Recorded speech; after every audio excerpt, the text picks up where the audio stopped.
I power walked down to that pile of gummy bears and back. I should probably set the pile out further, or closer, so I can get at them. Hmm. Good old pile of gummy bears. Hey, everybody, what's up? How are you guys doing this day? Welcome to another episode of the Power Up Podcast. I don't know why I did that voice, but we did it anyway. We're running with it. We're running with it. But yeah, how you guys doing today? Like a lot of craziness is happening over the past week or so. It is, uh, you know, Pride Month. If anybody celebrates that, you're retarded because there's no reason to. But anyway, welcome to the Power Up Podcast. The Power Up Podcast is a show that takes a look at pop culture. We take a look at what's good, what's bad, what's ugly, sometimes what's spiritually happening behind the scenes, all with the goal of keeping our mind up to date and sharp. And yeah, there you go. The best, most professional plugin you have ever heard with no um no thoughts being lost while talking, that sort of thing. But we do have some articles pulled up here and we'll hop right into it. If you enjoy the show, make sure to hit that like and subscribe button. Punch it up, ring that bell to get notified to know when I go live. We've been doing some gaming. I kind of want to get what the games that I've started like wrapped up and then hopefully try to start something new. So I'm kind of pondering that. So let me know any games you would want to know. We usually do game streamings Mondays, Wednesdays, Fridays, and over the weekend. So, and my locals list has a backlog list of the games that I haven't gotten to yet, but that are just sitting over there. So let me know if you want me to play any specific games. Really appreciate it. Thanks for help supporting the channel, whether that's pushing the algorithm or checking out the membership and Rumble rants or Rumble tears or whatever. Appreciate it. Glad you guys take the time to hang out with me. I am just another man in his 2 cents of what's happening in pop culture. Let's hop to it, shall we? Obviously, one of the biggest things we'll kind of look over is the Jonathan, uh, what is it, Josh? I don't know if there's a fancy way of doing it, who was recently killed. And of course, that big stink happening, a lot of people just blindly going with the idea that it was a homophobic attack or what have you. But is there more to it? I think there definitely is. And to me, right away, it was sus. A lot of things did not make sense. And all the more reason to do your due diligence and look into what's happening before you come to a conclusion. Heaven forbid you try to think about it with a rational mind as opposed to flying off the handles via emotion.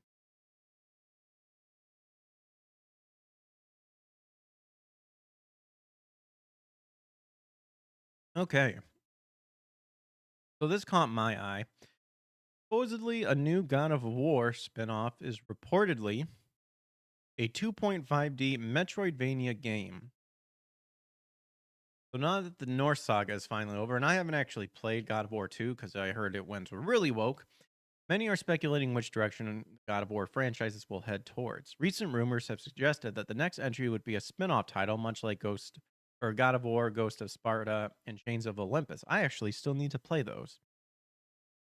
While details on the project are scarce, an insider has now suggested that the spin off would be a 2.5D slash Metroidvania game, much smaller in scale. So the God of War spin off titles have been amazing, telling more story about the Ghost of Sparta. It's been more than a decade since the last spin off was released, and a new one is needed more than ever.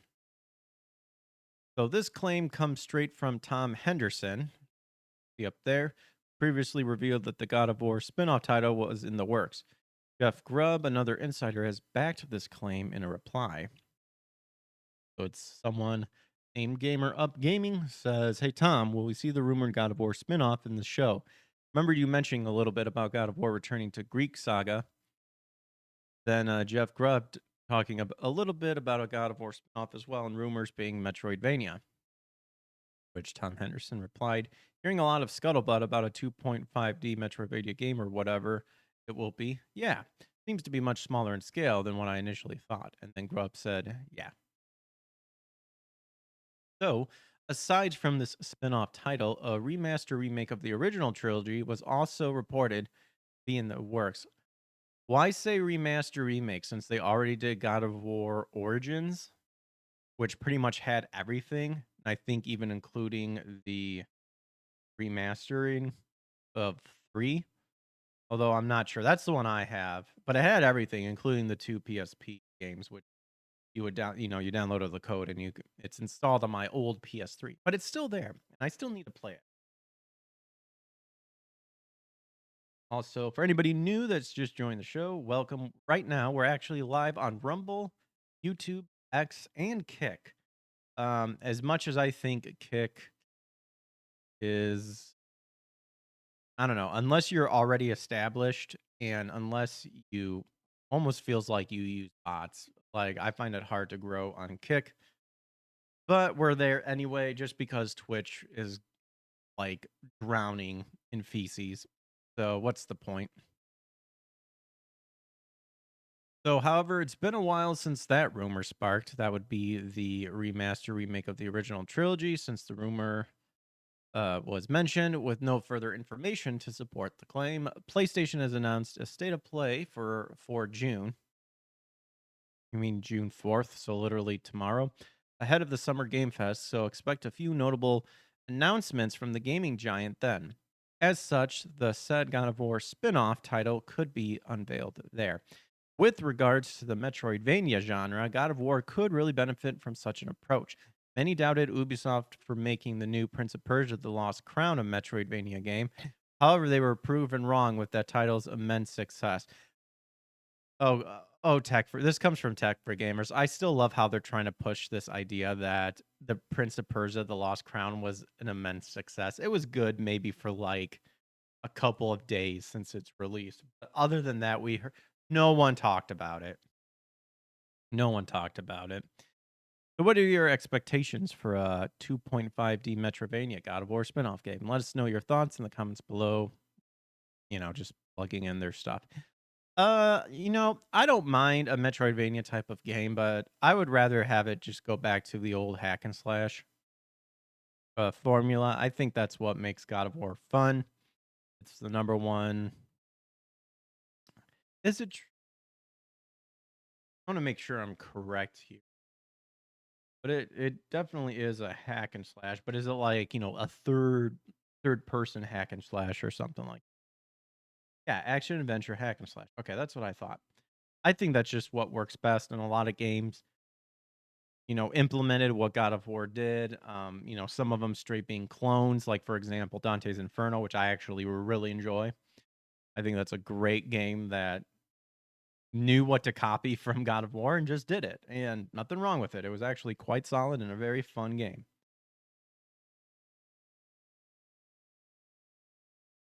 So I don't know. I'm indifferent with the Metroidvania. I still need to play Symphony of the Night, and I played some Metroidvania games. I guess what would you count? Like Hollow Knight as kind of being maybe a Metroidvania, or Oni and the Forbidden Forest. I enjoyed those games. Those games were.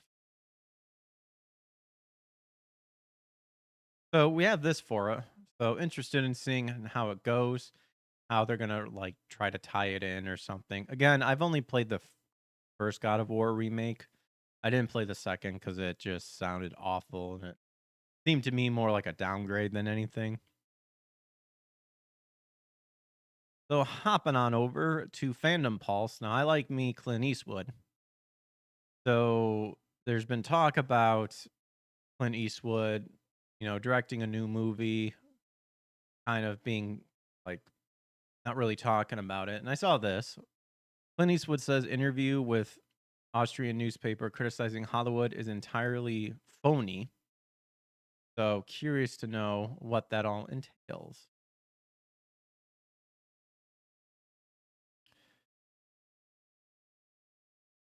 So Clint Eastwood claims recently published comments in his name criticizing Hollywood are entire phony.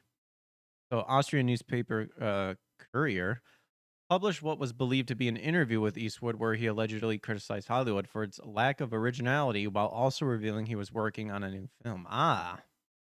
That's what I saw floating around a little bit. Courier claimed Eastwood told them, I long for the good old days when screenwriters wrote movies like Casablanca in small bungalows on the studio lot when everyone had a new idea.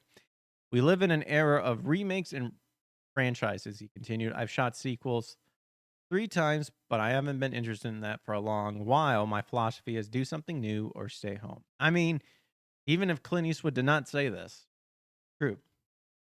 Actually rings very true.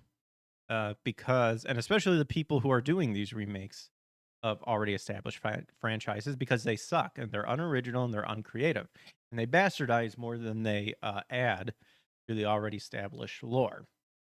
See this with Star Wars, seeing this with name your video game franchise. We're seeing it, but we're also seeing a solid pushback, which I'm super glad to see happening. But I also do think that there is a time where we need to just move on from the already establishment and let it pretty much fester and die, because it is already dying. I think the roots are being removed, and now it's just letting it wither and fade away.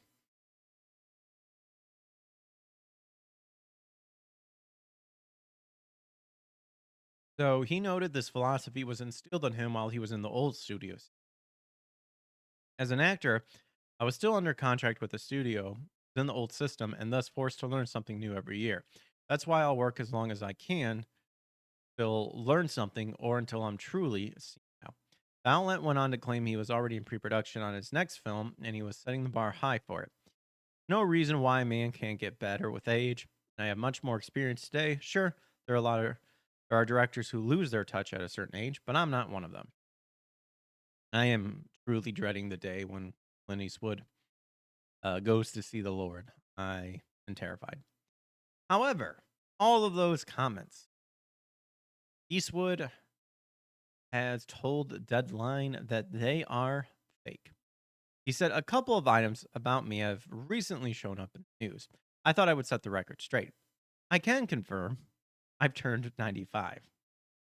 Keep on going, Eastwood. Can also confirm that I never gave an interview to an Austrian publication called Courier or any other writer in recent weeks, and that the interview is entirely phony. And then what do you make of Eastwood calling the interview complete? Wait a minute. That's the article from Fandom Pulse. Understand, folks, that I like to read along the article for the first time with you guys. So what you see is my full reaction. And yeah, I kind of look at headlines that capture my interest, you know, with obviously the chance of stuff being clickbait and whatnot. But I like to share my experience with all you guys for the first time that we can, have it is Pride Month, so that we can like connect together if we want to get gay with it. So I don't really like skim through anything like that. And we've run into it before where I find an interesting article, want to share it with you guys, and then it's just this this short. Well,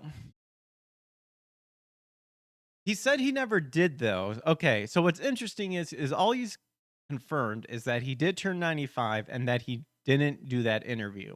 He didn't denounce the fact though that he agrees with the points that those fake comments came from. Very interesting. But well, wait, James Cameron to adopt Joe Abercrombie's The Devils for film adaptation. Whatever. Well, there you go. So if you were wondering, I mean, what those fake stuff said was based. I will give it that, but alas, it was not said that by the man Clint Eastwood.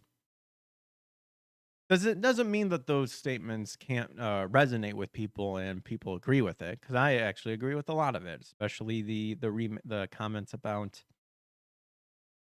you know remakes, sequels, and all.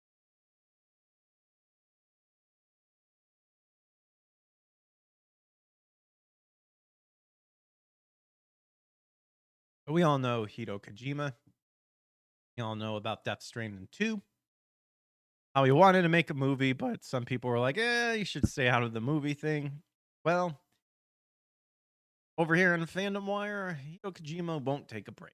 But is he working on after Death Stranding 2?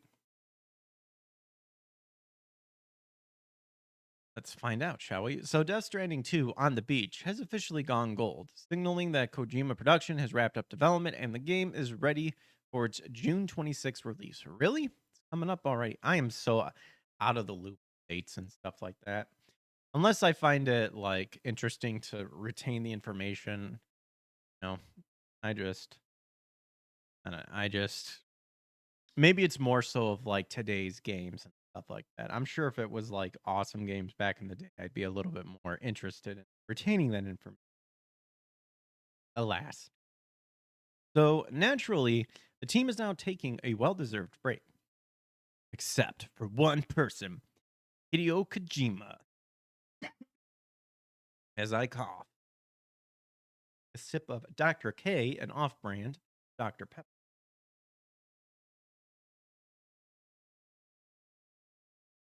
Tell you what's a good cherry flavored drink, Mr. Pibb. That's good. So the legendary director has already moved on to his next project. As he casually revealed during a recent episode of his Koji 10 radio show, the announcement surprised even his staff, but then again, when has Kojima ever followed Da rules? So Hideo Kojima's gold moment isn't a green light for the rest. In a world of game development, going gold usually signals, or I should say in the world, not a world, the world, going gold usually signals the completion of the project and brings a moment of relief and maybe even celebration. For Kojima Productions, Death Stranding 2 reaching this milestone should have been exactly that. Okay, so we're kind of repeating the same stuff here. So he shared about this while his team is taking a break on his Koji 10 podcast, he's already moved on working on his next big idea. His staff, he joked, weren't thrilled when he submitted a new project proposal so soon, thinking he'd finally slowed down. But that's just not how Kojima operates. He acknowledged that his early concepts often spark confusion or even resistance. He explained how unconventional his ideas can be. Period. He said, everyone dislikes it when I submit the project plans at this point in time. Well, yeah, because they want a break. Kojima's creativity rarely fits into the next genre boxes or traditional timelines.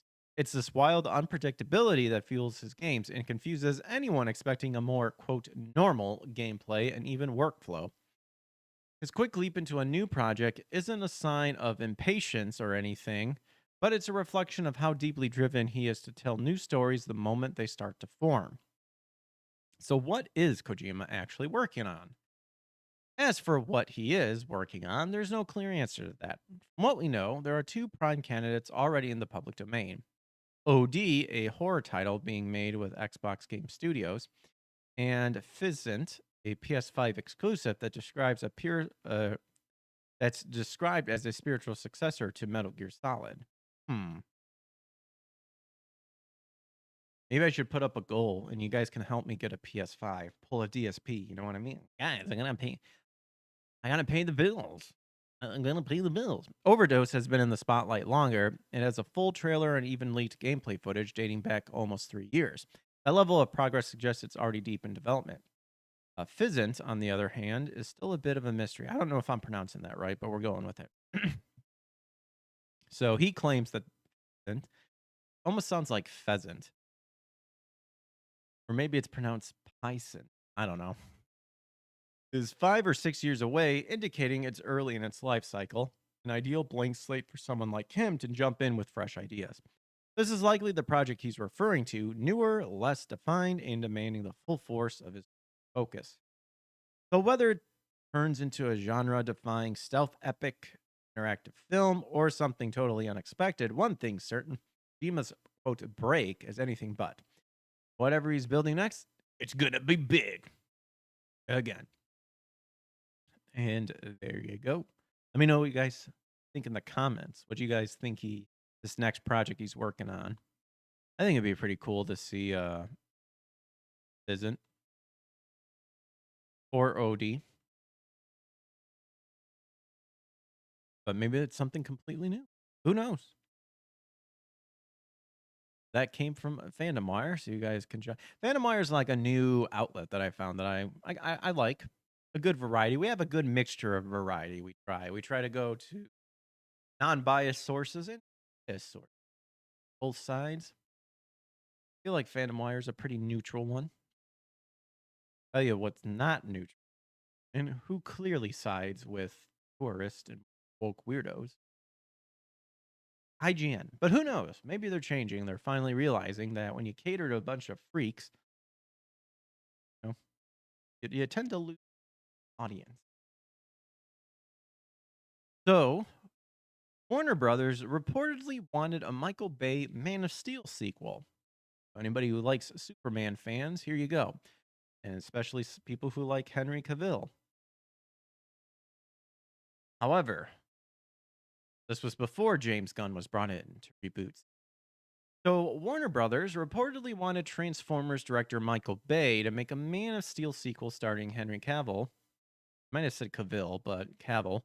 Before the DC universe was overhauled and James Gunn set about rebooting Superman. So, according to The Wrap, executives Mike DeLuca and Pam Abdi attempted to pull together a quote standalone Henry Cavill led Superman film going into 2022. I'm probably going to switch back and forth into pronouncing it. I don't know why, so forgive me. But while Michael Bay eyed to possibly direct, this effort was made prior to bringing James Gunn and Peter Safran in as the new co-heads of DC Studios, which was announced in October of the same year. Warner Brothers reportedly attempted to give Cavill back the cape.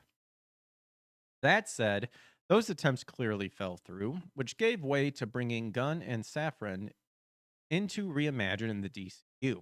Excuse me. Which in turn quickly led to Cavill's exit from the Superman franchise in December of 2022, just 2 months after the co-heads were instated. Obviously, since then, Superman is gone. I don't know why I got really loud there.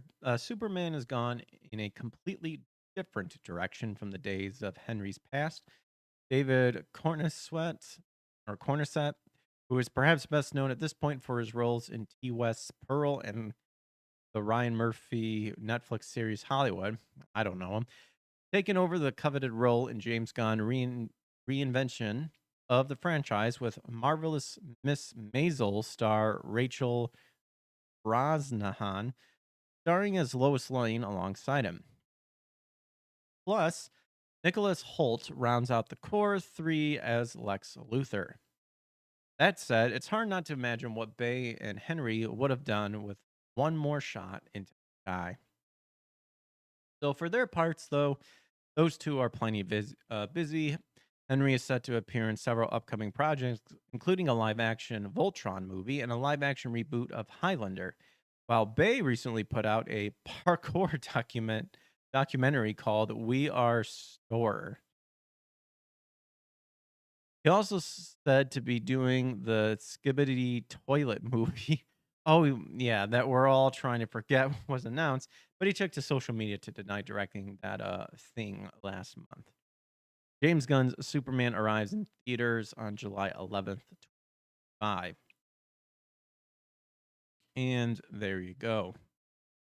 I think it would have been nice to see Henry try to give Superman more of a shot. And hell, maybe Michael Bay might be able to do something. There'd be a lot of explosions and lens glares and all and solar flares and all that stuff. So who knows? That could have maybe have been quite appropriate for a with Henry before Gunn and all of them were brought in. Let me know what you guys think. Comments below. And while you're there, make sure to hit the like and subscribe button. Don't I have like a banner or something? I do have this. Very basic. I need to actually upgrade some fancy stuff. All right. So, as I'm sure a lot of people know and are seeing stuff popping up, Nintendo. Switch 2's coming coming in hot. And with that being said, over here at Video Game Chronicles, an article apparently stating Nintendo is ready to tell people that they are out of stock of the Switch 2 by sending out these out of stock signs to Switch 2 retailers. So the company is seemingly expecting launch stock to sell out in the US. So there you go. Reddit user Alternative Basket 19 posted a photo of a sign seemingly sent to the retail store they work at with a comment saying, "Got these signs in from Nintendo. Got jokes." The sign shows an image of a Switch 2 accompanied by a large out of stock of message, with the aim being that retailers will place it in their store once they run out of Switch hardware. Commentators have speculated that while the sign initially appears to be made to help store staff get fewer questions from customers asking if there are any Switch consoles left, they also serve as a marketing for Nintendo because other customers will see that it's out of stock and realize it's an in demand product. Here's an even bigger sign than just this close up of it. So there you go. What do we got over here? Also got, oh, Mario Kart. But yeah. The Nintendo Switch 2 is due to launch. So this Thursday, June 5th, alongside first party titles Mario Kart World, Switch 2 Welcome Tour, which I guess there's a video floating around, but we're not watching it because uh, at this point, like I stated, all of the AAA companies suck with especially Nintendo being a bunch of asswipes to where based on their new policies and TOSs, they can apparently just break your system whenever they want to. So if you have wrong think or offend them in any way, you could kiss your Switch 2 goodbye. So yeah, they can eat my ass in terms of that. And Switch 2 editions of current gen games such as Legend of Zelda Tears of the Kingdom. The retailers around the world have been preparing for what is likely to be a very strong launch, with numerous stores in various countries expecting the stock to sell out. Japan, Nintendo president Furukawa warned that a quote significant number end quote of players in Japan will miss out on Nintendo's own pre-order stock after 2.2 million applied for its My Nintendo pre-order lottery. Dang. Nintendo has also teamed up with three of Japanese major online marketplaces, Mercari, Yahoo Auction, and Rakuten Rakuma, to fight Switch 2 scalping. And these three marketplaces have a partnership, the axis of fun, if you will, to take it. That's a Norm McDonald, which is in the joke. Get over it. To take action against, quote, unauthorized Switch 2 listing, including a proactive listening removal and the setup of a cooperative framework that will let each marketplace share information. What's up, Loki, over on YouTube?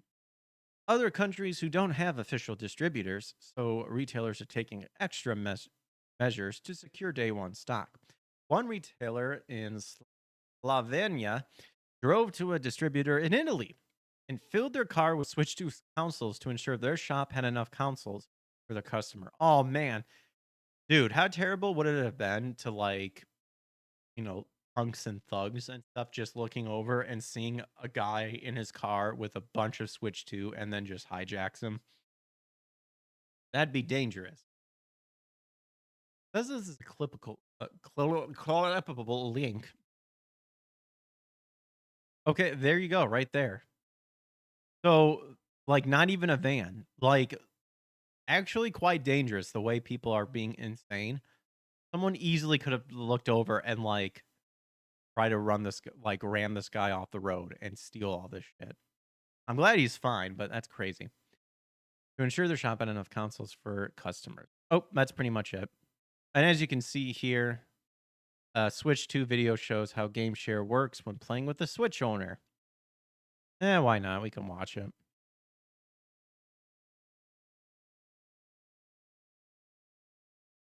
Go down here. So apparently you go to game share, you go to, excuse me, there's an icon there. All right, so on both of them, you have to hit start, and then, yeah, I mean, seems simple enough. Oh, excuse me, damn allergies. Yeah, connected pretty quickly, so hats off to you, I guess. But there you go. So here's some anime news for you. Going back over to Fandom Wire. So this caught my eye simply because, someone's declaring something as controversial. Well, what is controversial? This article is asking about what made Full Metal Alchemist Brotherhood's humor so controversial. Now, I don't remember. I mean, I remember a lot of stuff humor wise. I'm not sure what they're referring to. Like, I mean, I guess back here you got on a scene. Full Alchemist Brotherhood does most things right, except for the humor, which is the worst nightmare for many fans. All right, if they're already getting offended by this, then they're not fans to begin with. Let's be real here. Mistake Full Metal Alchemist Brotherhood for perfection in a sentence, and nobody would bat an eye, unless the discussion had anything to do with the humor. Kuromuba Arakawa's Full Metal Alchemist is massively popular and ranks among the best anime manga series of all time. Even such high acclaim and popularity can't protect the series from the backlash it gets from humors. Well, I mean, right away, those people can go fuck themselves because they don't have to read it or watch it then. So go away. Initially jarring and repetitive, the comedy scenes of Full Metal Alchemist Brotherhood are painful to sit through. I don't know. I wouldn't say so. I got through Full Metal Alchemist Brotherhood quite fine, really. In fact, I was eager to start the next episode, so I don't know what this retard's talking about. Lavinia Joshi, anime writer.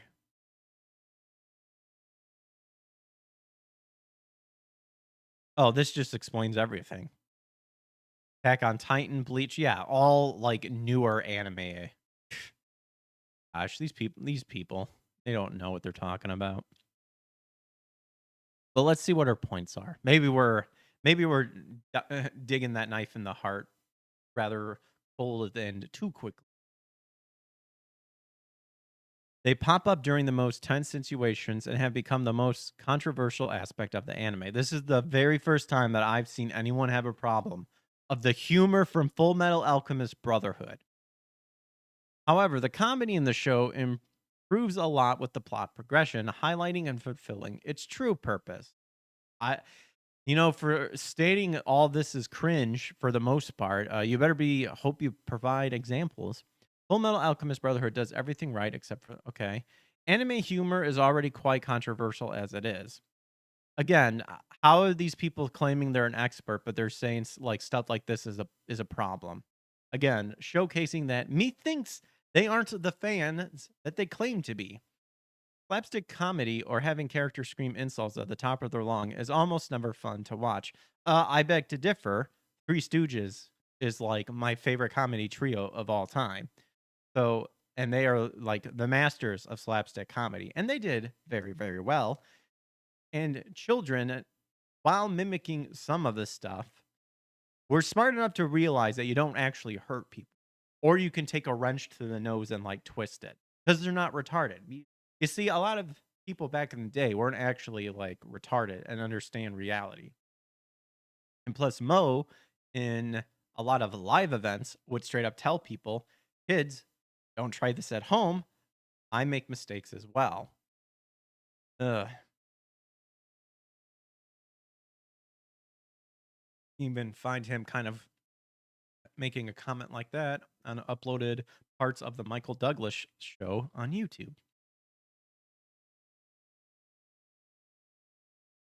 So the humor of Full Metal Alchemist Brotherhood shows up exactly like that at the beginning of the anime. Some of the most common and overused jokes are about Edward's height and people talking or taking Alphonse for the famous alchemist. Never had a problem with it when I watched it. How are you having a problem? This often rubs Ed the wrong way. Dude, Oh my gosh. She's literally complaining about something that is like anime humor, Japanese humor 101. Oh man. No wonder like she claims she's an expert on Attack on Titan and Bleach. She must have the problem with the one teddy bear who's like a little pervy. So this often rubs Ed the wrong way, and he turns into a chibi version of himself, screaming and jumping around, wrapped up in the flames of his fury. This joke inevitably makes you laugh when it comes from an innocent child, but when this happens in almost every other episode, one can't help but grow tired of it. Again, I never felt tired of it at all. Most of the jokes are not funny, and what makes them truly controversial is their placement. In the middle of a tense moment when the character can actually die, Edward would suddenly throw a fit because someone called him short. The menace and threat in the air turns into a silly gag. Dude, tons of anime does this. I cannot believe this person's complaining about this.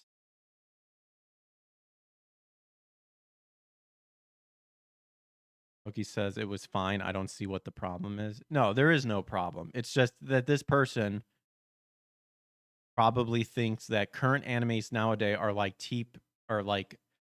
peak like example of anime when you're completely ignoring everything that those current animes have like literally built on the backs of like better anime.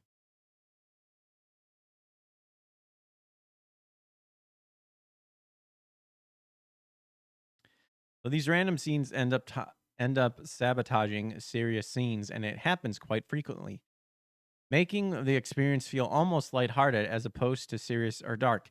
Hey, guess what? Not everything has to be, you know, gloom and doom like throughout the entire show. You want to watch a show like that? Go watch a depressing. Go watch Elfenlight or something like that. Oh my gosh. A Reddit comment explains this quite well. My biggest knock against Full Metal Alchemist Brotherhood is because it was so lighthearted and action oriented, I never felt danger. Then there was Mei Fong, aka Plot Healer. This comment brings attention to how the comedy in Full Metal Alchemist Brotherhood dilutes the tension.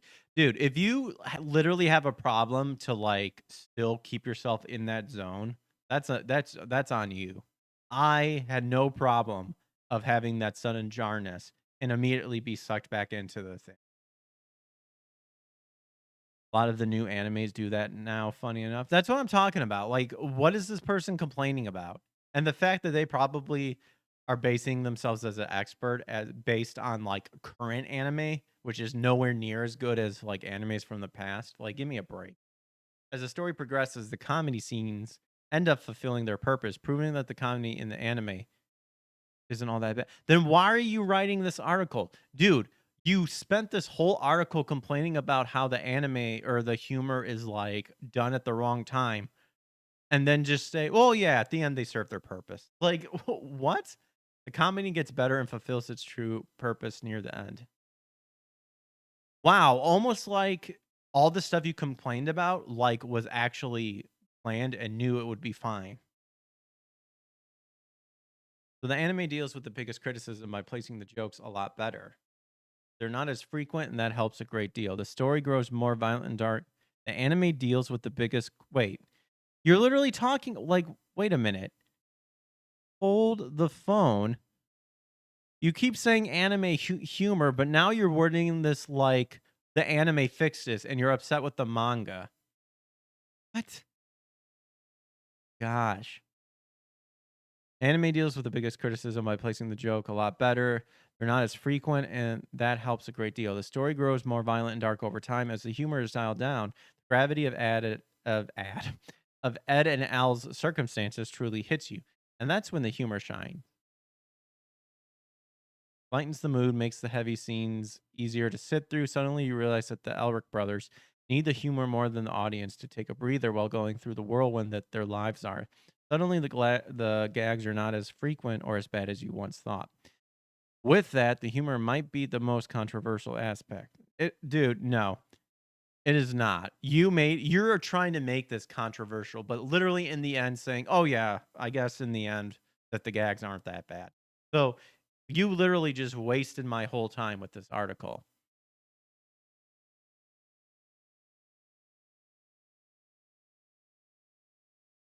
What if I just where I read our community? Your voice matters. Discussions are moderated for civility. Read our community guidelines. I'm just like, so you just wasted all that. You just padded all this article to in the end be like, yeah, I'm just purposely complaining about this just to admit that it's fine. What are you, retarded? All I can say about this is, well, I'm not even gonna say it. I'll let Stan Marsh say it. Gay. That's what that is. 100% gay, and not in a good way, as what they try to lie to you in terms of like Pride Month and stuff. In fact, it's never good to begin with. All right. So, like I said, because Pride Month is happening and all that stuff, so a lot of what we have set up here now kind of guides into our ultimate story.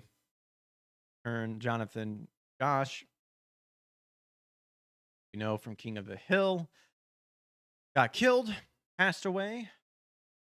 There's been some debate happening at what actually happened. A lot of knee-jerk reactions of stuff that we see all the time. That when you find out that a supposed protected class is involved in anything, they are obviously the victim, and they can never ever do wrong. And it was clearly a hate crime, or was it? We'll get to that in just a minute here.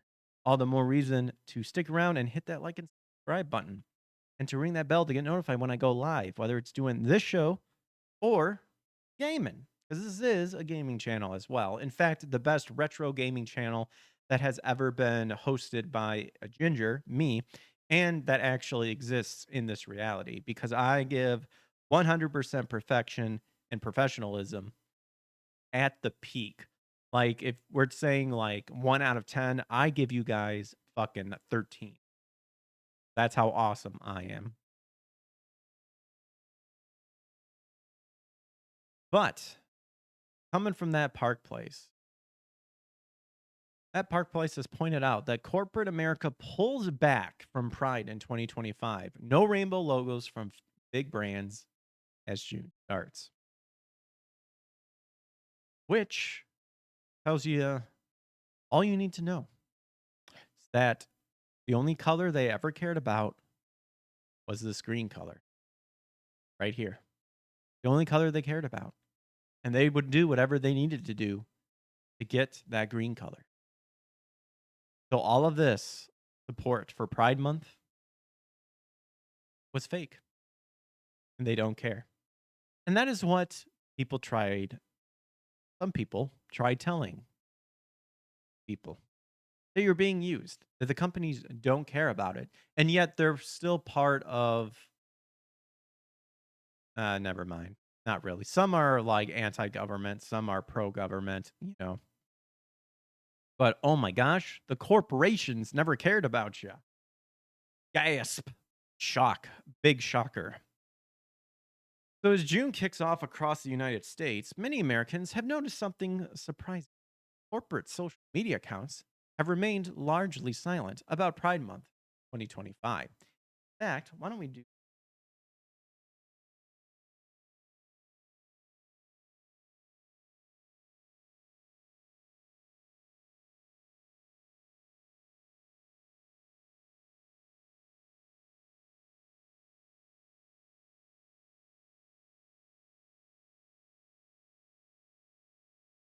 this?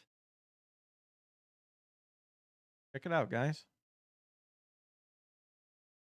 I don't know if you guys saw that. I kind of messed it up. I was pretty much pulling up Google. And Google, probably one of the biggest people to anti-Christian when it was Christmas and all, and Easter and all that stuff. Just has the blank Google. And it's non-clickable either. So even they don't have the rainbow flag going. Which was God's to begin with anyway. Okay, said he would never flood the earth. Never judge the earth via water. Gonna do it with fire though. Anyway. So, in contrast to prior years, where rainbow banners, themed logos, and celebratory messages appeared in mass on June 1st, many major brands have yet to make any public acknowledgement of the month long observation, which is absolutely ridiculous and actually gay because your Veterans Memorial Day, I think Rob Schneider made a joke about this. They all get 1 day. 1 day of barbecue, 1 day of prayers, 1 day of internalizing the many people that have sacrificed themselves to where douchebags like this could stay stay with it. They get 1 day.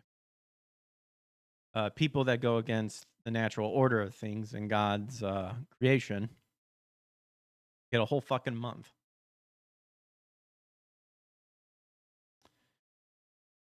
But not to be surprised, as days of Noah, Jesus said would be returning, and guarantee you, part of this insanity uh,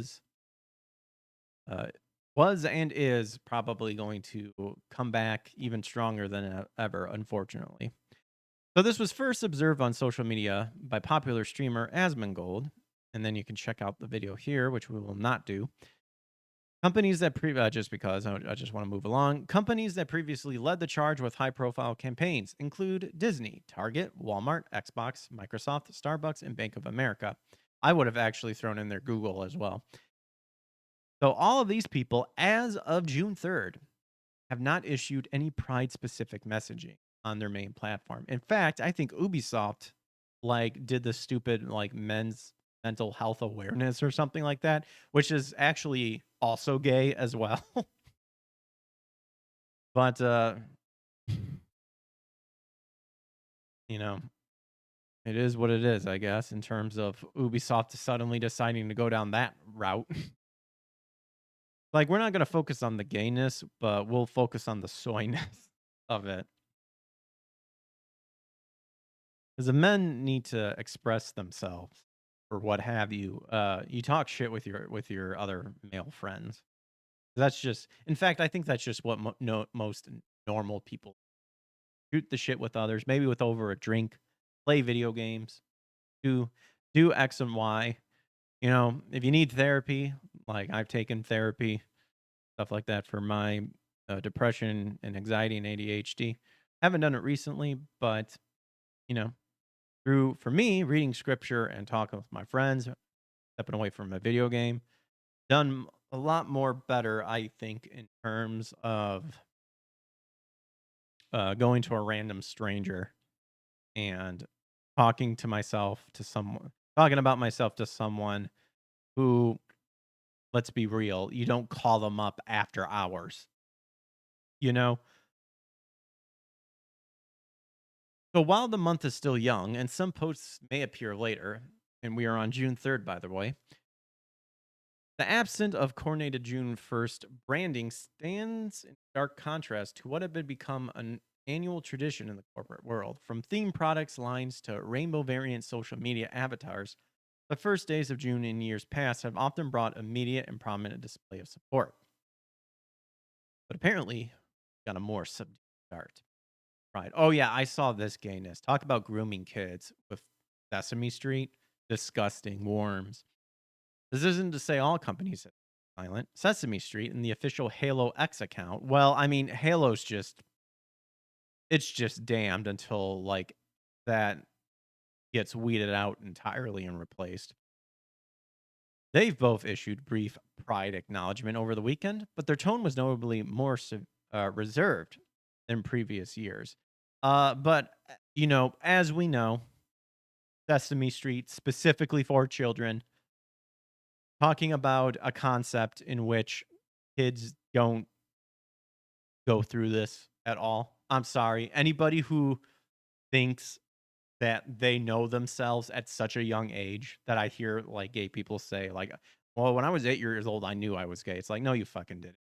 You didn't know shit. You don't even you're not even aware of the concept of time and stuff where you think going to school is forever sort of thing. So I don't believe that. But here's their post. So neither used rainbow branding outside the post, and their messages were limited to a few lines of general affirmation. Halo took it a step further than most by offering Unity, quote, Unity coding visors and emblem cosmetic elements for players. This does not look like the rainbow flag, by the way. This looks like one of those, like, when you shine the light through the prism and it bounces all over the place. Or like one of those, like, kaleidoscopes that you turn.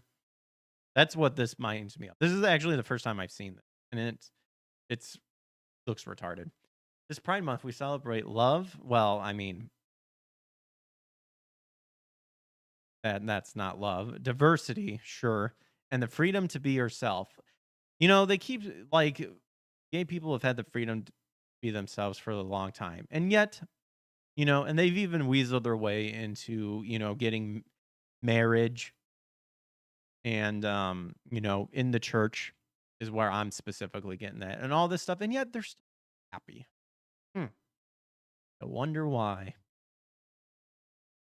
Maybe it's because it's the fact that they can't force people to think the way they think and to believe in the ideology that they believe in. Hence the reason why they can be justified in doing violence against it, because they're constantly in a state of fear, which is a weird. I always enjoyed that mentality because the woke, and this actually stands out to, like, woke ideology in general. I find I love that mentality of, they're always, like, in their minds, they're always, the victim, their lives are only in danger and stuff like that. So in their mind, they need to protect themselves against that stuff. When in reality, they're just violent assholes. Which then, we could play the same game too and go, okay, well, if you constantly think you're in this state and you need to be on, quote, the defense, then I guess I could be, quote, always on the defense too, and then defend myself and, do what I have to do if it ever came down to it. Which, when you base that in reality, a random weirdo violently attacks you, and then a person responds you know, by responding with self-defense violence itself, and maybe taking it to another extreme, uh, you know, that is actual self-defense. The one particularly noticeable shift came from the Rainbow Six, an Ubisoft game that had previously participated in Prime campaign.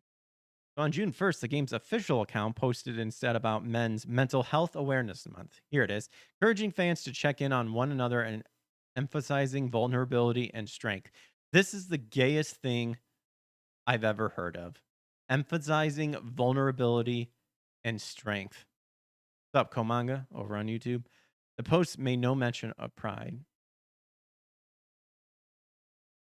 First and foremost, we as men don't need to be told to, like, check in on one another, to emphasize vulnerability and strength. Men will straight up just call their best friend or whoever, go out, have a beer, and go, hey, I'm fucking pissed off because this is happening. Or, like, dude, lost my cool today, and stuff like that. That's how we do it. Or we'll just shoot the shit over, playing video games. Oh my gosh. Like, this just oozes soyness. This language is straight soy. It is the dumbest thing I've ever heard.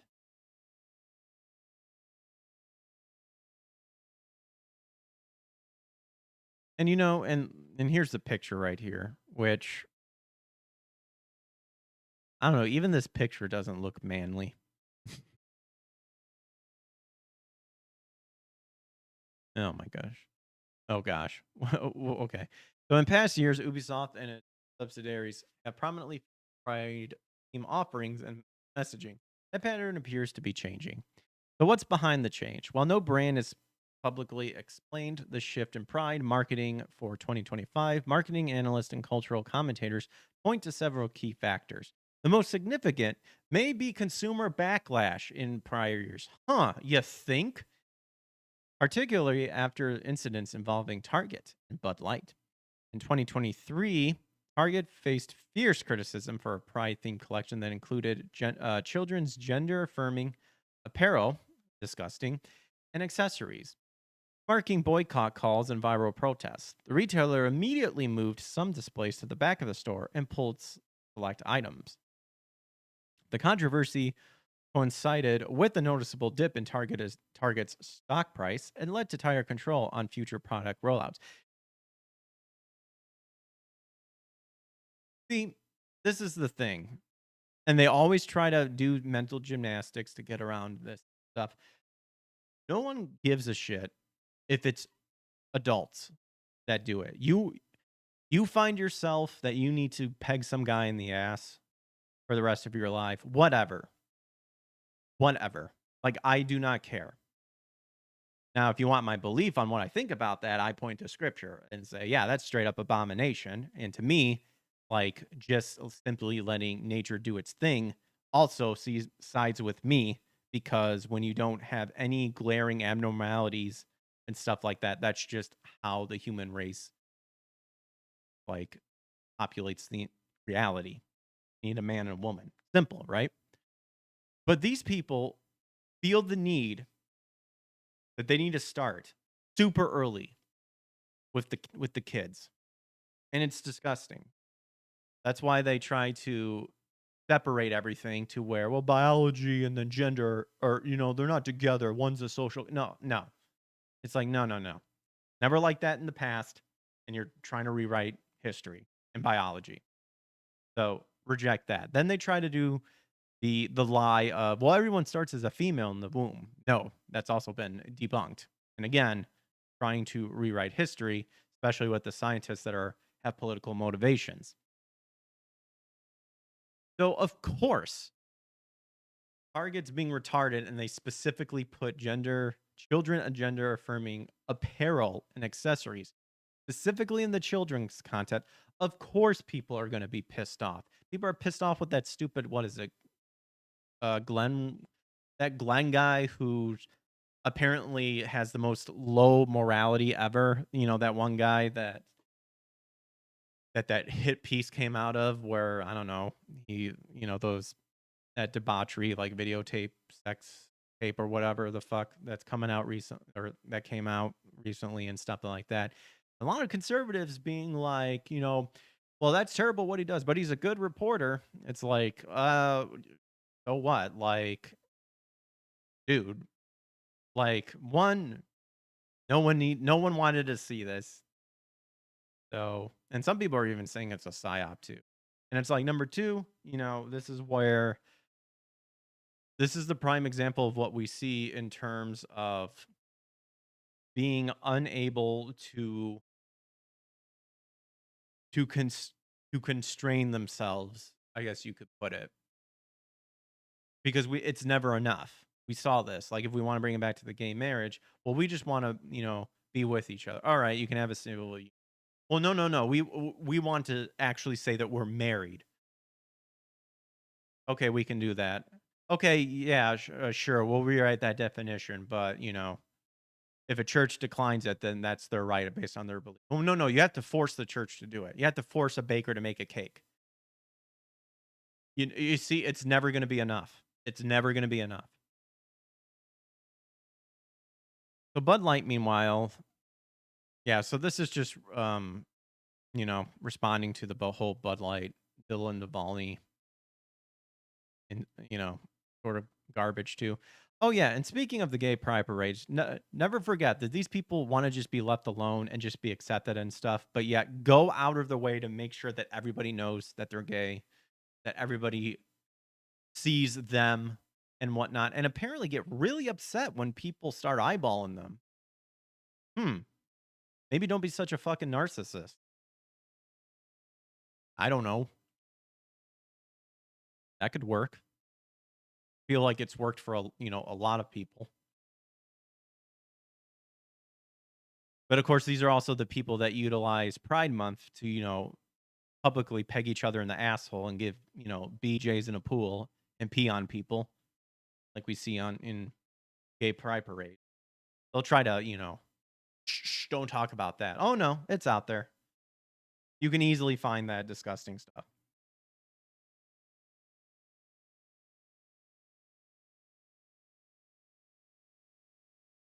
So parental concerns and viral controversy. Added to the unease are the growing concerns from traditional families, many of whom have pushed back against the visibility of pride content in setting marketed to children. Again, that's the thing. Notice how all the drags want to specifically read to children in drag to explain about that stuff to them. Never hosting an event or a group to like maybe bring about bring about adults who actually are hopefully, it's kind of ironic to say that are mentally mature, but then again, these people can't even come to the fact that I'm a man and I will always be a man, or I'm a woman and I will always be a woman. So I don't know. There's probably a better term.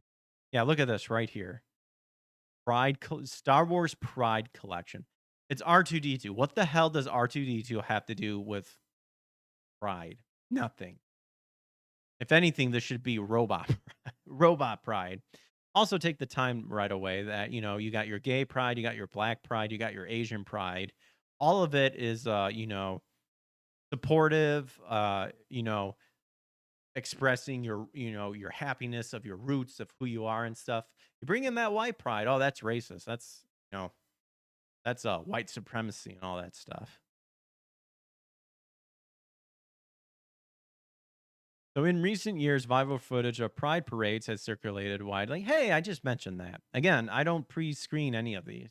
What you're seeing is my initial response and my reaction to them. Showing young children interacting with scantily clad adults, performers, or individuals wearing inappropriate outfits. While these clips may not represent official or sanctioned events, they have been used to highlight perceived boundaries being crossed, fueling calls for brands to step back from the culture advocacy. Retailers and family friendly brands like Disney and Walmart, once leaders in pride messages, may now be recalibrating to avoid alienating large segments of their customer base, particularly as cultural and political divisions deepen. And especially in fictional shit too. Like I've never found myself looking at a fictitious world and going, "Man, I wish a ginger was in there that looked exactly like me." Now, number one, there's video games in which you can actually character create yourself in there, and yet you could be whatever the fuck you want. You know, like so this option that they want has already been there, but no, it's not their version of the way it should be. And then when they do get stuff, i.e., Concord, Dustborn, and all that stuff, lo and behold, it doesn't sell, and it shuts down right away. Uh oh. Uh oh. Almost like they themselves don't believe in any of their bullshit. So just a strategic pause following a decisive election year. With 2024's election in the rear view and a dramatically reshaped political landscape in 2025, companies may be intentionally avoiding controversial social messaging as they assess the nation's mood. And analysts suggest the move could be less about abandoning a cause and more about returning to a neutral, brand safe position amid intensifying customer or consumer scrutiny. And that's exactly what it is. Neutral branding, safe position amid intensifying consumer scrutiny. It worked in the past, so it should work now. And that's it. So will the silence continues? It's still early in the month. Yeah, pretty much saying, are they being quiet right now and it's going to get worse within the month? But we'll see. We'll see. There you go. So there's that. It also ties in with this next article. In fact, these three articles here are all from that park place, such as Hunter Schafer Zelda rumor, who Hunter being a dude, trying to go around saying he's a woman, where for a while everyone was trying to push this idea that he'd be a great Zelda. Once again, taking jobs away from women, which is weird because these people are claimed to be pro women as well. Well, I don't know what his shtick is, but I mean, his shtick is that. That's what that is. Funny enough, in how the pictures that were being used are the ones that are like obviously photoshopped and like super cleaned up and well and stuff. But you get to look at the normal pics of Hunter being Hunter, and you get crap like that. However, all of that Zelda rumor is allegedly linked to PR firm attached to the actor, not Nintendo or Sony. So, what do you know? How interesting. So, a new rumor circulating online claims that Euphoria star Hunter Schafer, who honestly I've never heard of before, a biological male who identifies as a female, being considered for the role of Princess Zelda in Nintendo and Sony's upcoming live action Legend of Zelda movie. The rumor has sparked widespread debate among fans, due in part to the nature of Schaefer's public identity, what some see as a shift away from traditional casting. Well, they wanted this the same thing with voice acting as well, that transgender people should be getting the voices of both male and female. Uh, whatever ethnicity the character is in the anime should be voiced by said ethnicity in real life because, anime is real life. And, specifically the big bad white, white Caucasian male, Christian or not, doesn't deserve anything because they've rigged the system. However, that Park Place has been contacted by two independent third-party sources, both of whom dispute the validity of the rumor. According to their accounts, neither of which we can identify or independently verify, the claim appears without merit and does not come from any direct interest from Nintendo or Sony. As always, readers are advised to treat unconfirmed reports with caution until official information is released. This is true.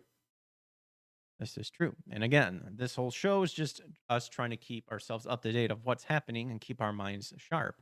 But at the end of the day, I'll take in what I think is viable information. You guys take in what you guys think. And yeah. And want to let me know your thoughts? Feel free to let me know your thoughts.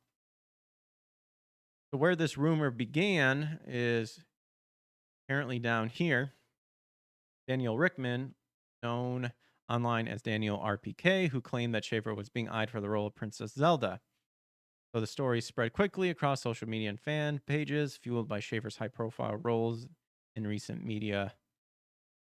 I'm assuming when they're talking about this guy, he's part of Screen Time. I don't know why they would say it's this guy and then they show a picture of Screen Time. But anyway, so while Richmond is known for scoops in the comic book movie space, particularly with Marvel Studios, there is no known connection between his sources and Nintendo or its partners as Sony on the Zelda film. So that Park Place was contacted. All right, that Park Place. Now you're just trying to pad the article because we literally read about this. You literally just mentioned up here that trusted third-party sources came to let you know. With a history of accurate information and direct knowledge of activity around the Zelda movie, this individual reached out under the condition of anonymity, disputed the rumor outright, and provided the following detailed statement. So Rickman's post, which states that Schaefer is, quote, being eyed, misrepresents the situation by implying Nintendo's active interest, the source told us. Reality, the eyeing stems from Schaefer's casting agents pitching to Nintendo, a common practice in Hollywood. There you go. So our source also noted that Nintendo is notorious for maintaining strict secrecy around its project, making such leaks highly unlikable. That's why I wasn't really too concerned about this, because Nintendo kind of doesn't do that stuff. Excuse me. My confidence in debunking this comes from a conversation with a casting agent who revealed that multiple actors' agents, including Schaefer's, are aggressively pushing their clients to Nintendo to gain attention for the Zelda film, the source said, noting that this doesn't confirm Nintendo's genuine interest. Rickman's claim lacks credibility due to his lack of Nintendo sources, reliance on fan-driven hype, and the absence of official confirmation. Our sources' rumor is likely a distortion of Schaefer's agent's efforts. Nintendo's secretive nature makes any such leak suspect. Until Nintendo and Sony pretty much make an official statement, the rumor should be considered baseless. Then this source also revealed an additional major rumor detail about the Zelda film's direction, but that information is still under review by our editorial team. Very interesting. Then we got some other information about here. They were contacted by a second source that pretty much agreed that their knowledge Safer has not been the subject of any formal casting decision. Then what we know about the Zelda movie. Right here. Report suggested studios are seeking a younger actor to play Link, with Percy Jackson star Walker Scobell frequently cited as a general quote type rather than a confirmed name. So that's kind of what they're looking for a Link character. Not to mention the fact that there's so many good Zelda cosplayers out there that, like, out of all the people to pick, it's like, oh, it got to be this guy. Again, stealing them women roles. And then this is our final words. They cannot confirm or deny the casting rumor, but has received consistent information from sources that they pretty much trust that all this is based on, the studio movement and the agents stuff, and not actually Nintendo decision making. There you go. So you have a guy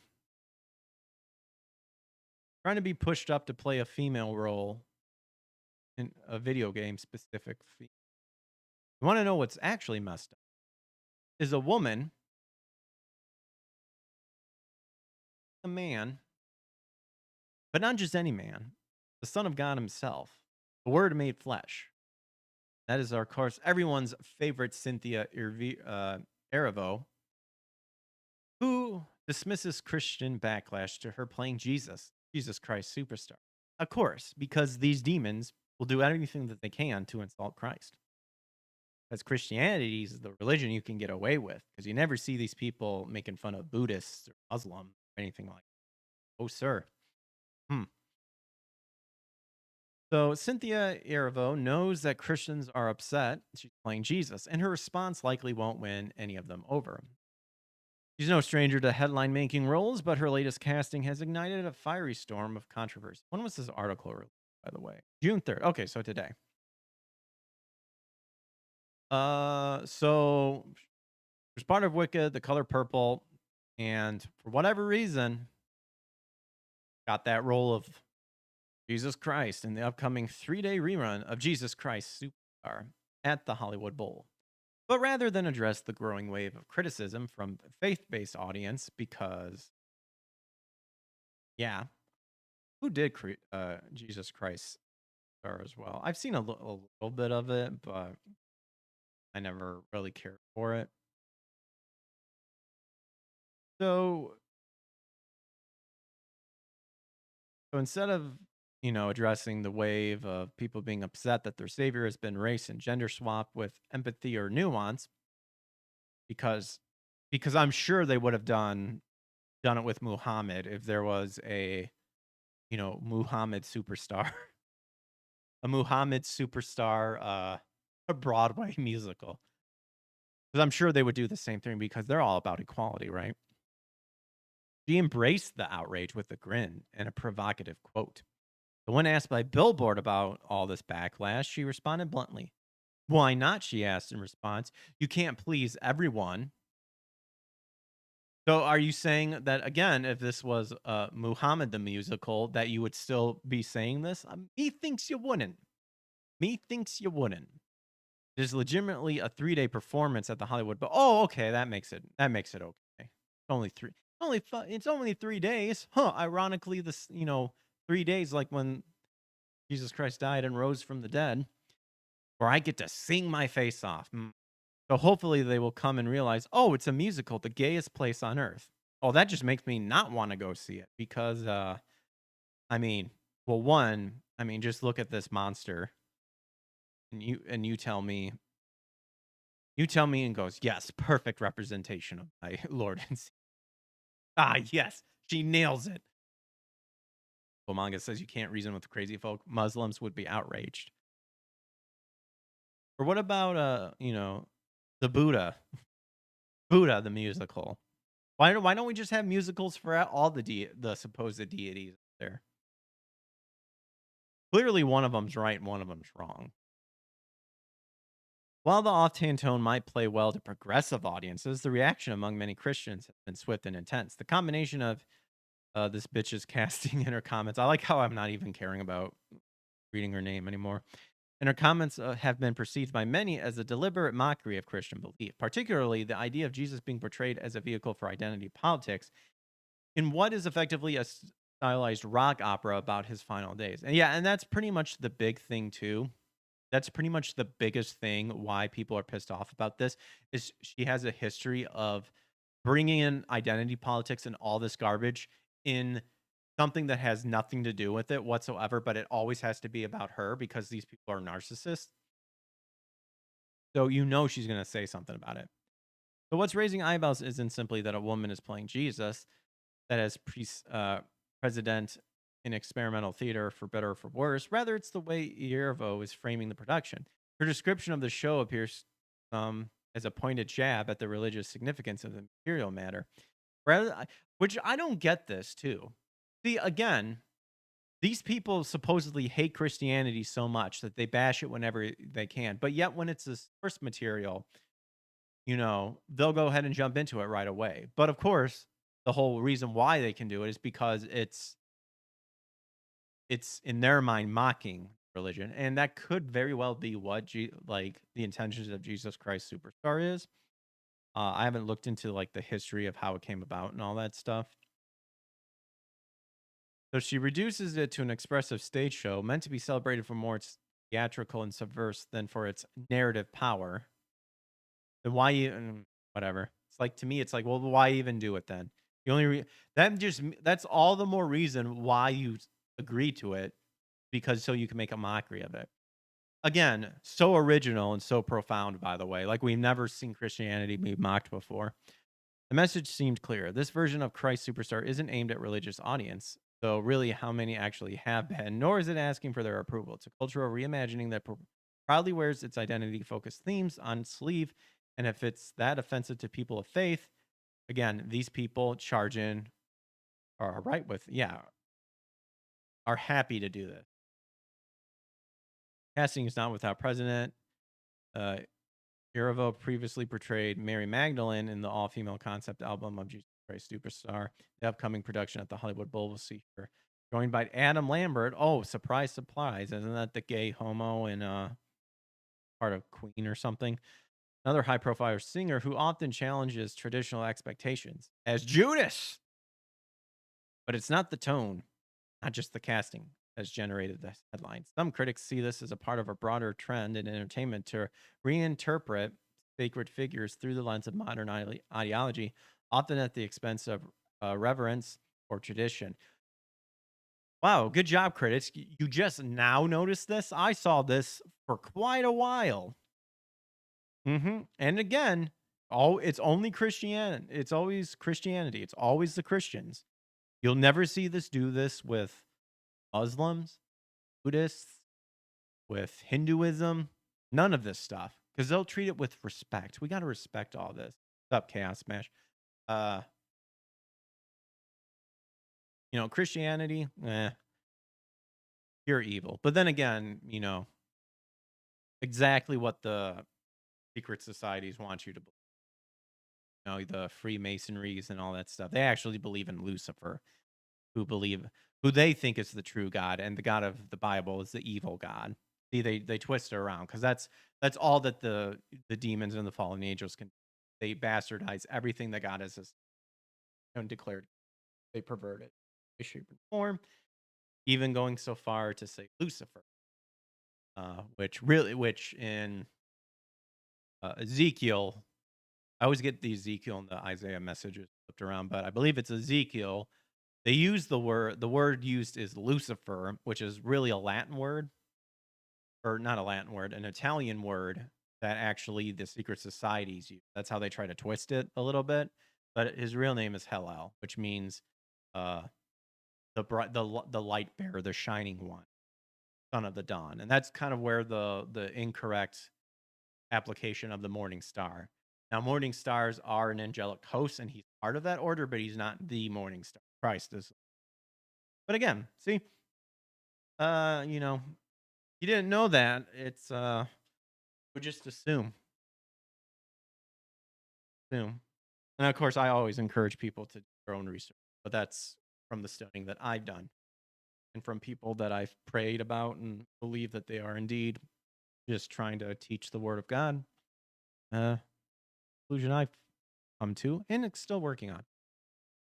Oh my gosh. So anyway, quote comes at a time of growing cultural tension between faith-based viewers, entertainment industry, pride-focused reinterpretations of classic IPs, and Christians are expressing fatigue with what they view as increasingly hostile portrayals of their faith. Well, unfortunately, those said Christians need to put on the whole armor of God, embrace yourself, because it's only going to get worse. Jesus even said it's going to get worse than what it is. It's going to be days of Noah, which is all this perversion, debauchery, probably going to go back. You'll probably be seeing cult stuff happening, like blood rituals and all that crap. It's going to get so bad, and pretty much humanity is ultimately going to destroy themselves, and that's when Christ finally comes back and steps in. He has to, because if he didn't, even the elect would be deceived. And of course, no apologies to offer. All she said is, you can't please anyone, but that's stopped the backlash. Commentators and Christian influencers have flooded social media to express disappointment, concern, many calling the producers of provocation or rage bait. Way to join the club and not see this. This has been happening for a long time. For them, the issue isn't just about cats. And I'll also make note, by the way, that even like I'm actually against the satanic panic that like was actually happening back in the 90s as well, because a lot of those people had no idea what the hell they were talking about. And if you try to break down where they came to those conclusions, they would crumble really quickly because they just heard it from someone else who was probably, well, not probably, for sure was twisting stuff around and stuff. It's one thing to be aware about occult symbols and all that stuff too. But again, if you have the whole armor of God on, like nothing's going to happen to you. And you know your scripture in and out. You know where the lies are, stuff like that. And sometimes you have to step into that battlefield. Christianity isn't a spectator sport. That's a lot of things that people try to twist around too, by the way. It's not a spectator sport. Sometimes you have to actually go onto the battlefield, and there will be a lot of evil. I mean, look at me. I got anime figures and all that stuff at the back. And I've had people in my comments saying, I got rid of all this because they're your gates to the portals. It's like, I mean, maybe for you, because you might have been, spiritually weak or what have you. I'm good. I'm, I'm prayed up. I try to be, but I'm not perfect. I fail a lot of times. Anyway, we're pretty much done with this. But there you go. Again, that part plays. All right. So now we're at the main story here. We're at the main story of what I wanted to talk about. And we'll start first with a news source that is spot on when it comes to news, not being biased at all. And that is Kotak. Now, I specifically pulled this up because I want to show you guys what is happening with this situation. So, a lot of people have seen the voice of John Redcorn, that would be Jonathan Josh, was killed in a shooting here in Texas, San Antonio. Kyle Smash says, I blame the satanic panic for creating this anger towards Christianity. Uh, yeah, I blame the satanic panic as people who showed that they're so terrified that they themselves can't be enjoyed and entertainment. Because again, if you have on the whole armor of God and you understand the lies and you see through the lies, it's not going to affect you. And you pray up if you need to, and you keep yourself in the Word. You study it, you apply it in your life. Do what you got to do. Well, not do what you got to do. You do it. Got that. So, and again, the scripture doesn't tell you to be like an ostrich and stick your head in, the ground. to be like, la, la, la, can't sing it. Because then you're just straight up ignoring the problem. That's not how it works. That's not how Christianity's work. Christ specifically said, go out and make disciple of all nations and look at the disciples. They got martyred. Sometimes that's just the calling God wants you to have and asks you. But anyway, going back to this. So you can easily look up over on X and look up all the responses of this specifically, like the trending news and stuff. And what you're going to see is everyone defaulting this was a hate crime. This was a homophobic attack. This was XYZ, XYZ, XYZ. And I believe the stuff I have pulled up here, we actually have Jonathan's husband, which the woman apparently taken hormones to be a man because she has disgusting hair on the chin. It's so really not even like can't even say a husband. But anyway, and God has stated what he sees marriage is in a man and a woman. We'll get that out of the way. Just to offend everybody, by the way. The Bible has stated exactly what a marriage, what it should be. So, new King of the Hill series coming out. Apparently, Jonathan Joss has already recorded his lines for the animated show next season. Now, I find this very interesting that this surprisingly happens during Pride Month. What do you know? But let's read on. So he was killed in a shooting over the weekend in San Antonio, Texas. 59 years old. So on Sunday night, San Antonio police officers were dispatched to a shooting outside a home around 7 p.m. local time. When they arrived, they discovered Josh near the edge of the road with multiple gunshot wounds. Officers attempted life-saving measures, called for medical support, but he was pronounced dead shortly after they arrived. Police are still investigating the shooting.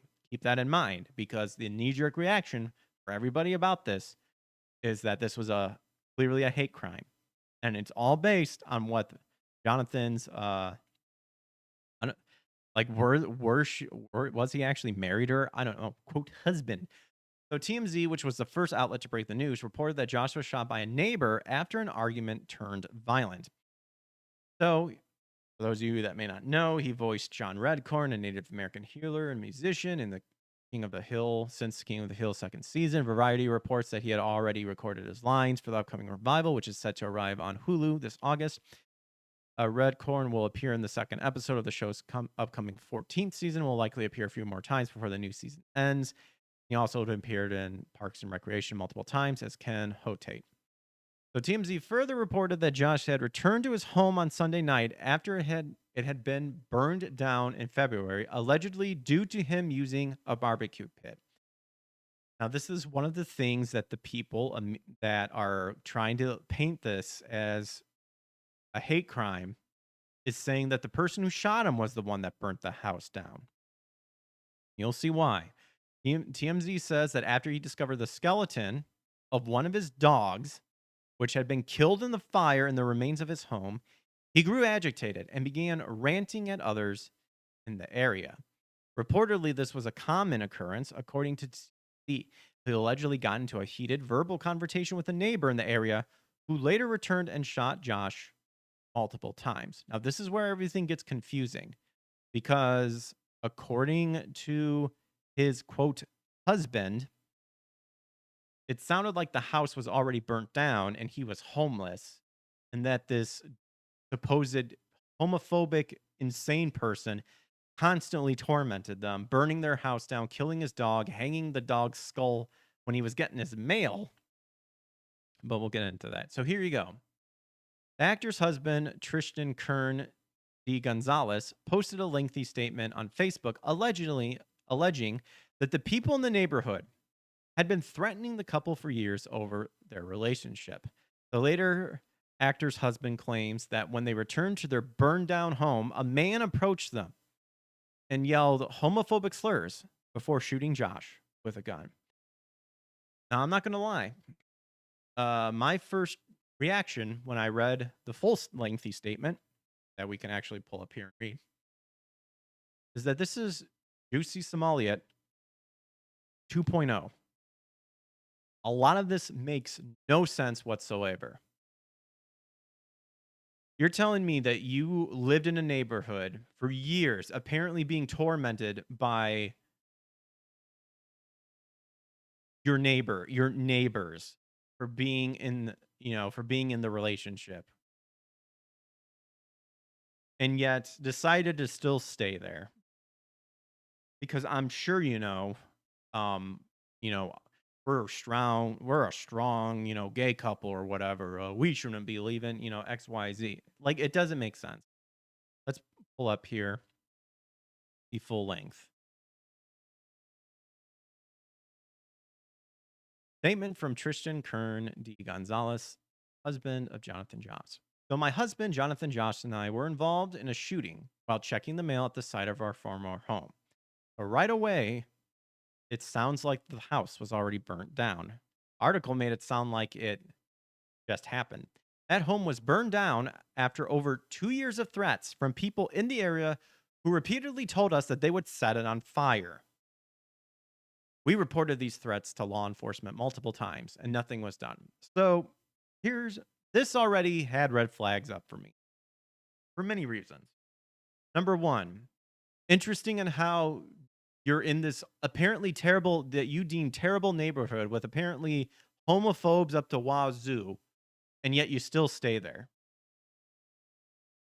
But hey, you shouldn't be afraid of who's involved in your neighborhood. You should have the right to, be there and not be threatened. Yeah, I get that.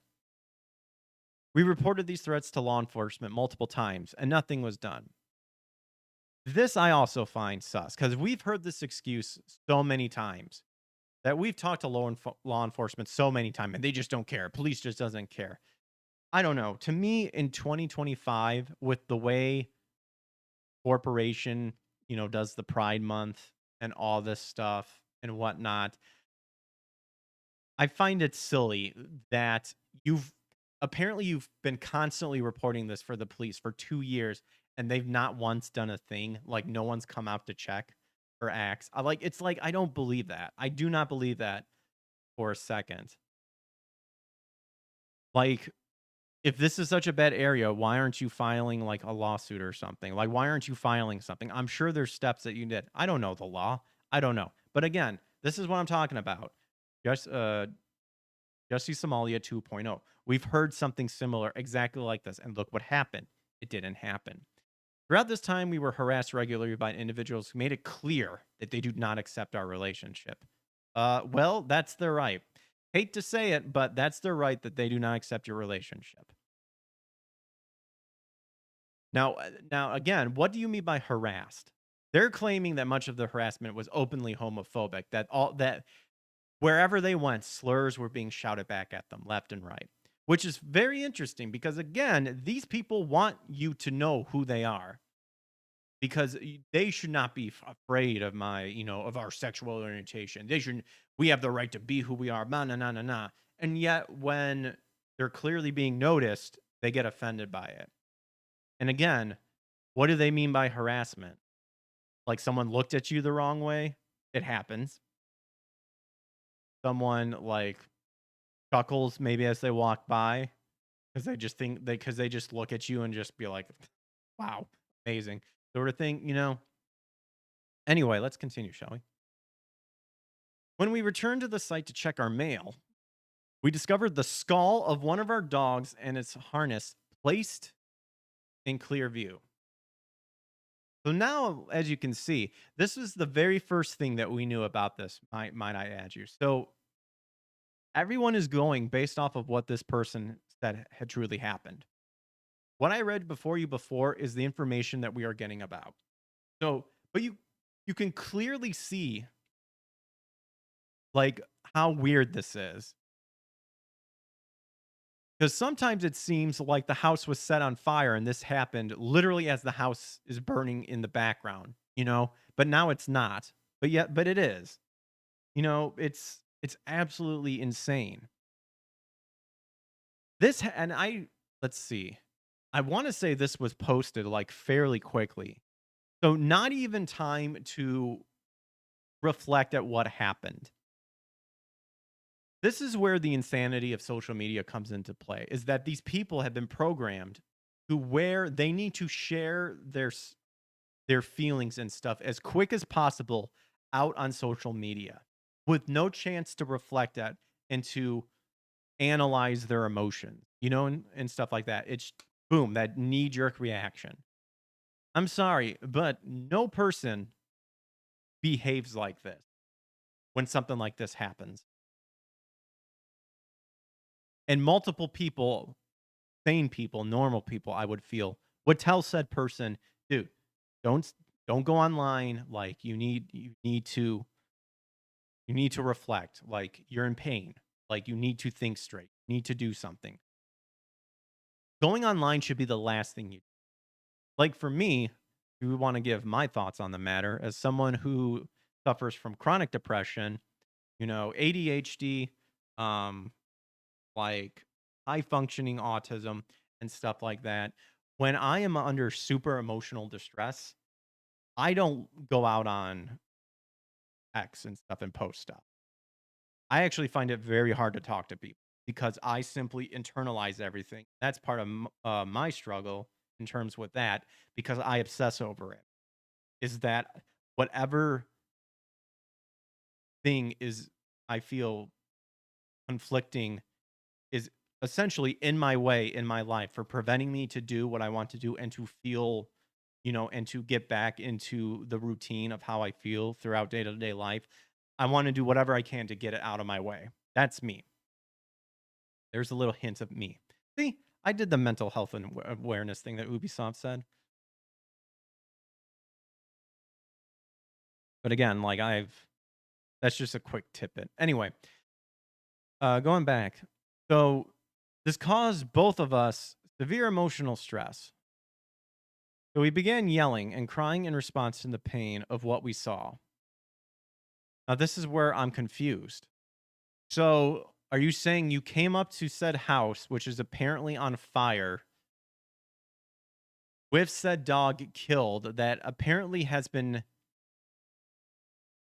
flayed, and the skull has been placed on your mail, and you just begin doing, funny enough, doing what they did back in biblical days where they would cover themselves in dirt and soot, wear black clothing, and mourn? You did all this at once. Very weird when another report says that that home was burnt out over 2 years after over 2 years of threats. So to me, that means that your house had been burnt down and it's been 2 years. But this is making it sound like the house is literally on fire as you're coming up. See, this is where immediately I'm like, wait, what's going on?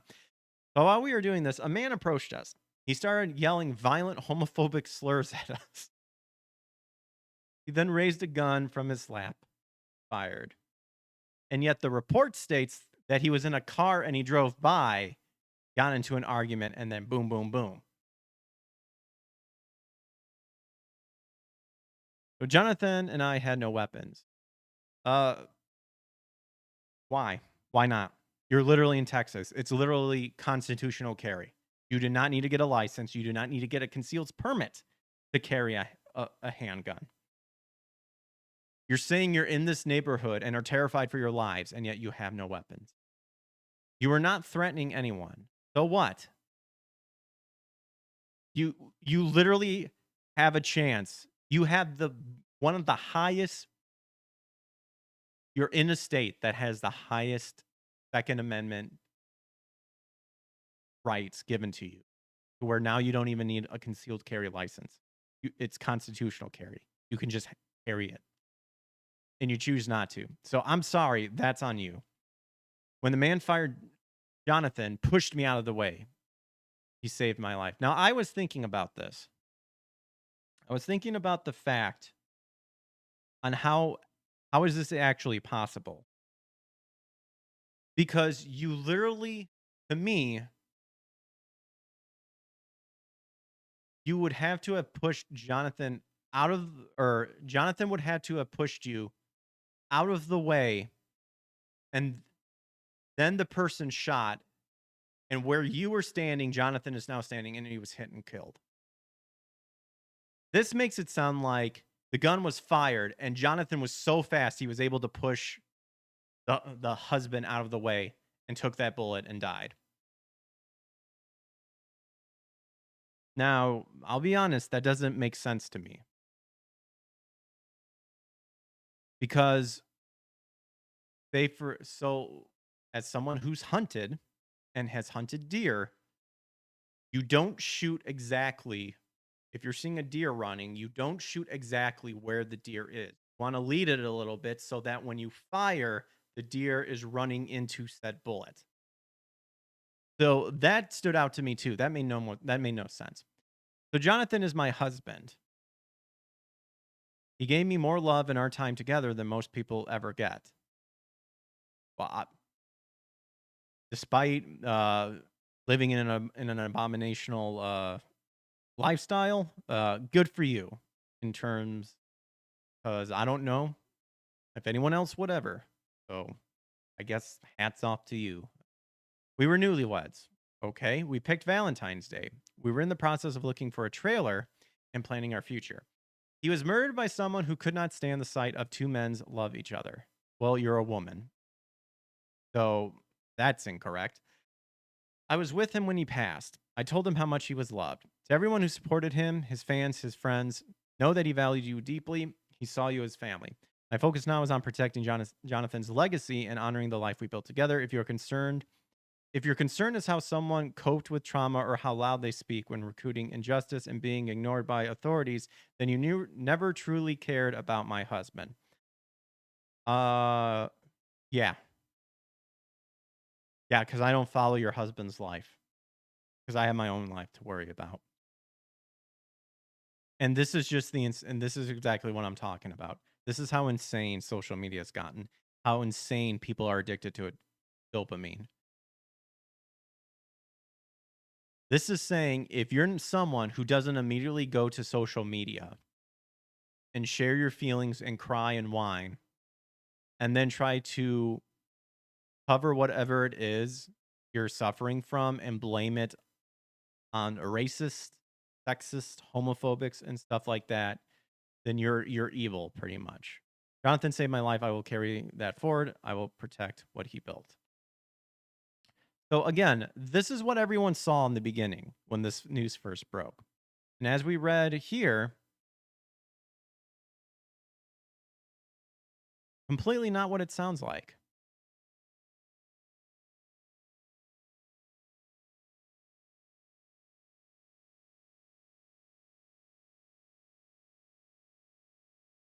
This says he was shot multiple times. Christian saying he was shot once. And I think you can find the picture of the person who did it. So this comes from Kenson 5. We cried out and nothing ever got done. So if you want to take Tristan's thing at face value, sounds like it's really terrible.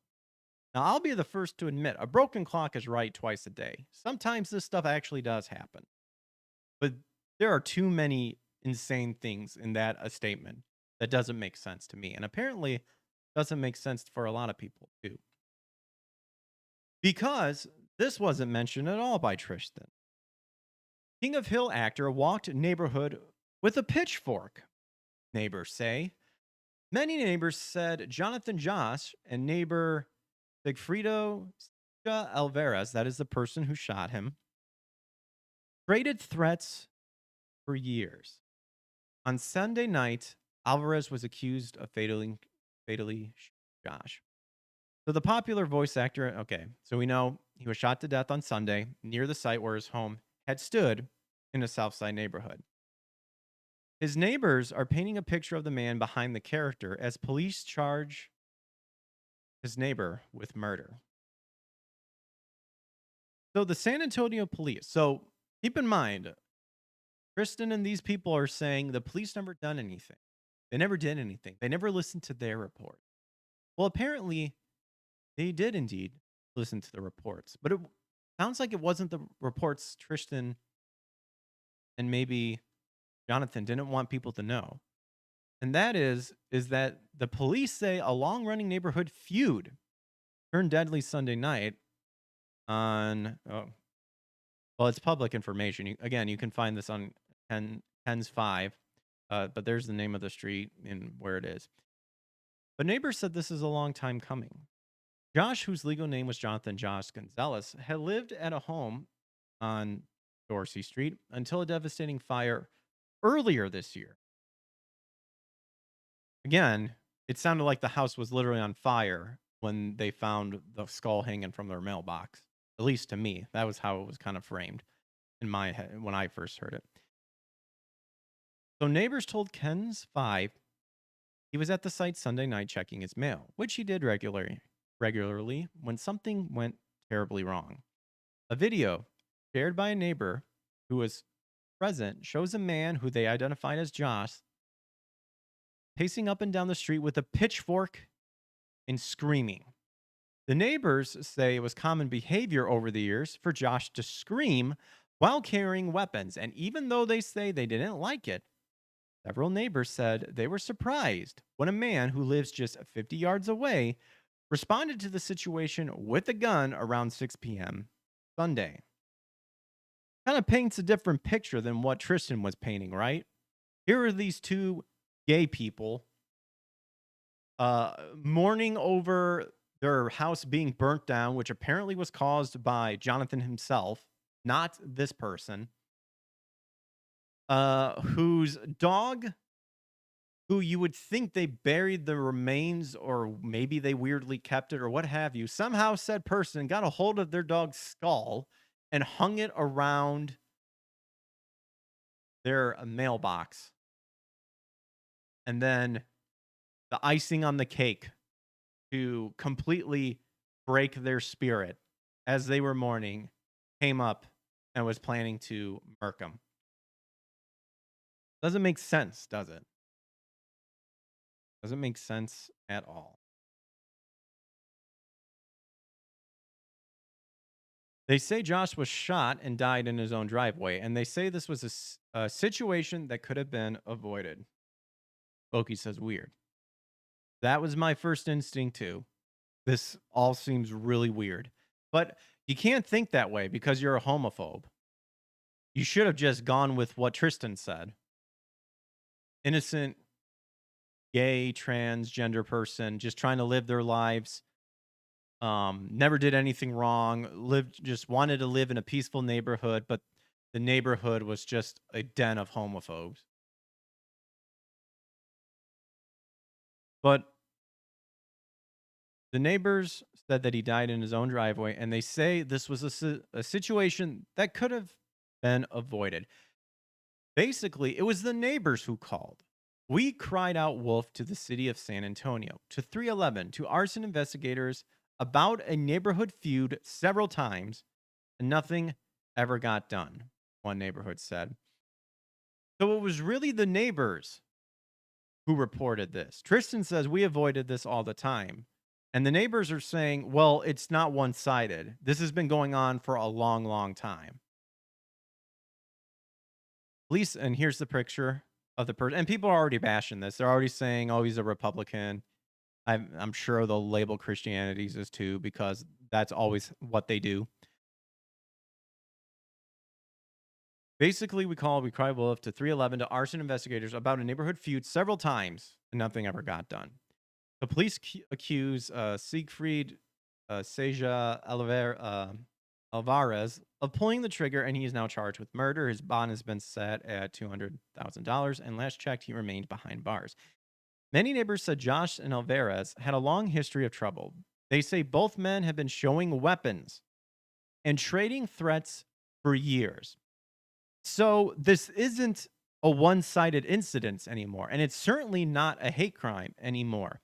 It sounds like two unhinged people constantly increasing the aggregation and the threats and what sounds like the violence, but one person finally took it to that ultimate level of violence. Neighbor who called herself Gina said, I've been here 6 years, and when we moved in, it was already going on. So this has been happening since 6 years, folks. Kristen doesn't want you to know about this. This apparently just came out of the blue. So it's just been years of feud with these two. And I mean, I'm not taking nobody's sides because I do have reports on both of them, but nothing got done. And this is where I ultimately am ending on the situation is that two unhinged people got into a feud that escalated to the point where, like they said, something was going to happen at one point, and it finally did. And Jonathan came out on the losing end, and lo and behold, he's gay, and it's Pride Month. Gina said lots of neighbors have called for help many times. This man should be alive today, but nothing got done, you know? San Antonio police counter that claim by saying the area's SAFFE unit has been mediating the dispute for more than 1 year, and that is the San Antonio Fear-Free Environment. So neighbors like Gina said they felt anything but safe. I have bullet holes in my house, and not once did they even try to look at it to see anything. No investigation, nothing. So safety is a big concern in this neighborhood. Gina added. Loki says that's normal today. Keep in mind, this is San Antonio. Very blue state, by the way.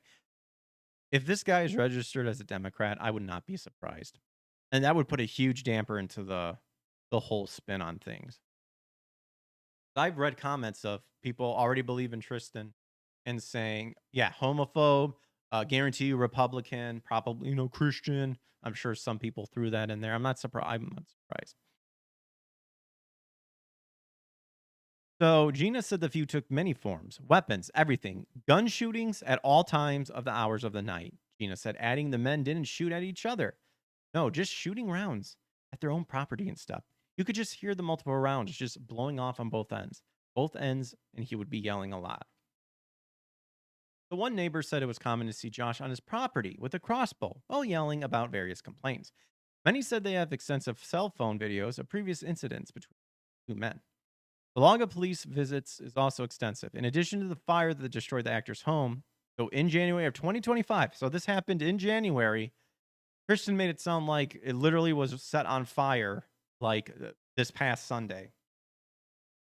There are calls for disturbances, threats, criminal mischief, mental health checks, shots fired, shots heard, a knife disturbance, and more. So after social media... The hell?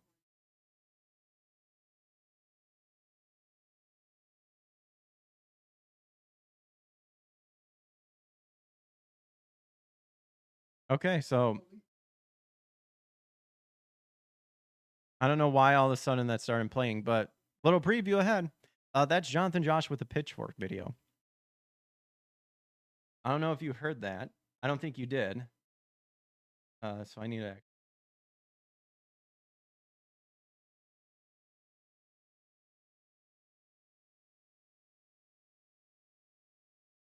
So after a social media post indicating the ongoing troubles were related to the actor's personal life, his personal life. Now the question is it his personal life between Tristan? So SAPD issued the following statement. Our investigation has found no evidence whatsoever to indicate that Mr. Josh's murder was related to his sexual orientation. We take such allegations very seriously and have thoroughly reviewed all available information. Should any new evidence come to light, we will charge the suspect accordingly.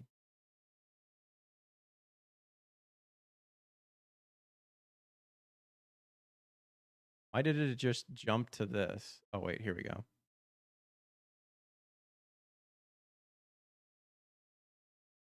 Wait a minute, what? Okay. So with regard to the murder charges, the next court appearance is listed for August 19th. So keep an eye out, I guess. If he's able to make bond, special conditions set in which includes full house arrest, GPS monitor, random drug and alcohol testing, and no possession of firearms. Despite the history between the men, neighbors said they're surprised by the tragic turn of events because these men had been going their separate ways for years without critical incidents. Whoa, scared me. Just dormant apparently until Sunday night. So many people here who grew up with Josh and called him the class clown back in the days at McCollum High School said they're sad that his career, which was bright, is over. He was a Was really a loyal person. Funny, anything you can ask for, a neighbor said, but as everything would happen, you get older, wiser, and then you become a rock bottom where they ask you to stop. There you go, folks. That's a completely different version than what we were told, than what was originally told.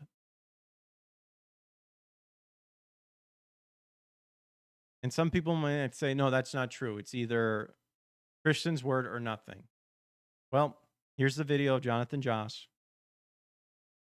with a pitchfork.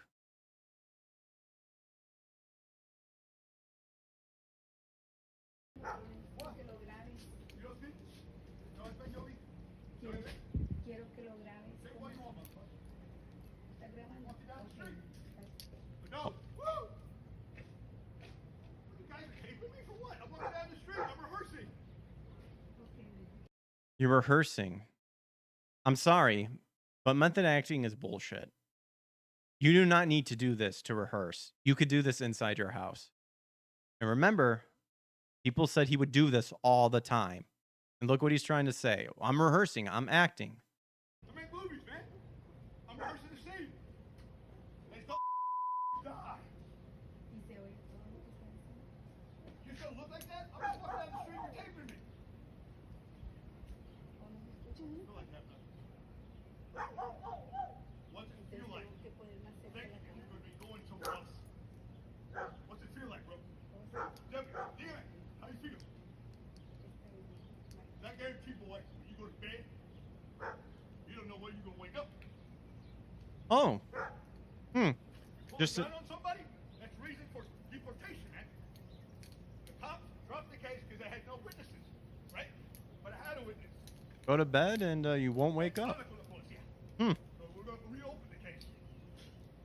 And look, I don't have to do it just like the cops would do with me. The cops would do with you. So this is the case.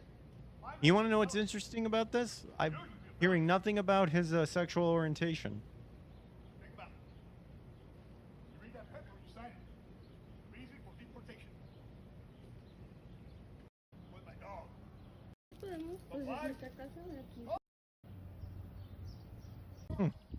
Why should you enjoy it? I just gotta open the case, man. Even the cop, you guys called the police on you. The cops, I don't want it. He's supposedly homeless, by the way. Which does Tristan not have any house to live? The last time we sent him to the police, what? They said you changed. So he's apparently aware that people were worried about him doing this. Again, remember?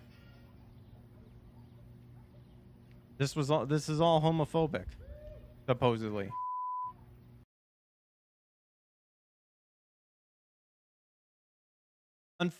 That's pretty much all I had for you. I guess let's not end on a very sour note. Actually, see what games. Let's see.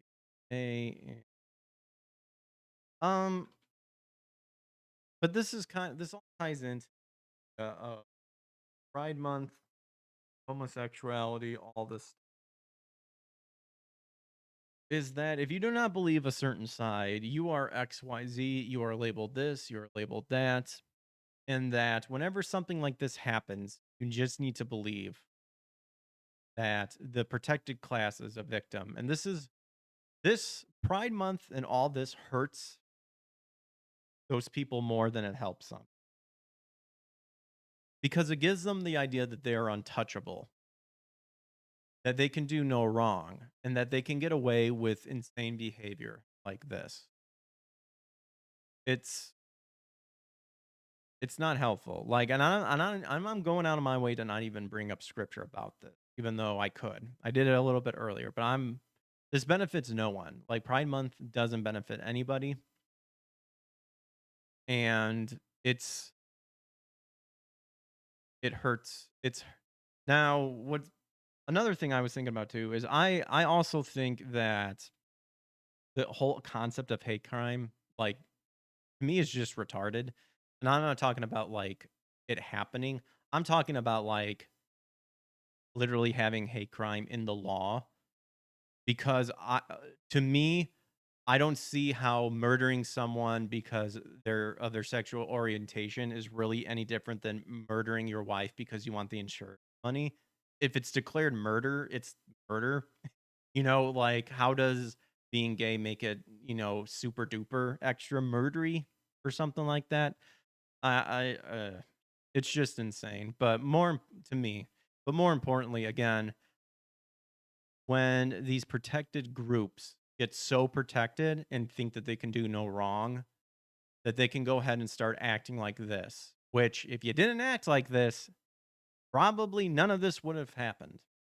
You could, and then if I do want to get a little, Christian base, if you weren't living this lifestyle, you may still be alive. But what can you do?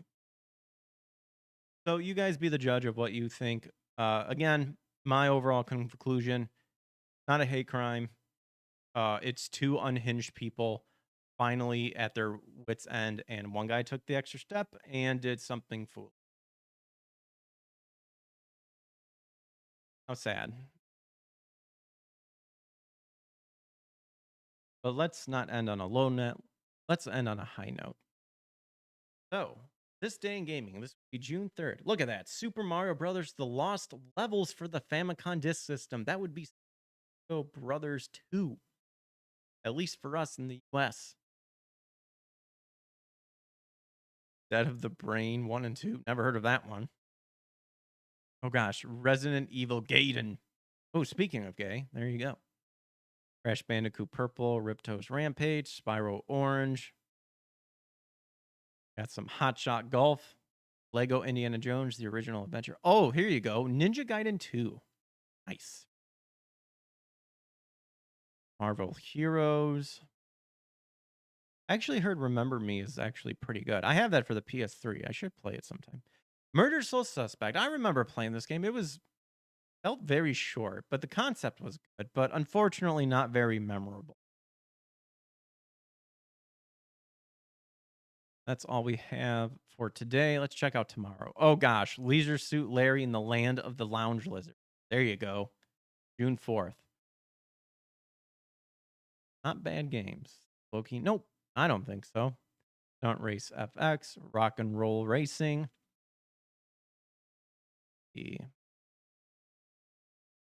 Ooh. Just because I like Neon Genesis Evangelion. Evangelion Joe for the PlayStation 2 and the PSP. That one called... That's not Battle Orchestra, is it? Never heard of this one. What's the images? This is a action game. I wish we got more Avas in the US. Alas, a lot of people say the best one's surprisingly the N64 version. I think it goes up all the way to Last Battle with Kaoru. I see Space Channel 5. Yep, Space Channel 5 right here. Dreamcast.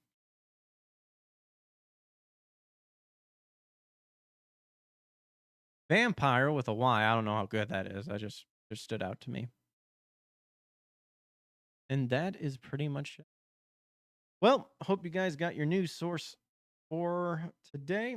Thanks again for hanging out. Make sure to hit that like and subscribe button. We're on YouTube, Rumble, X, Kick.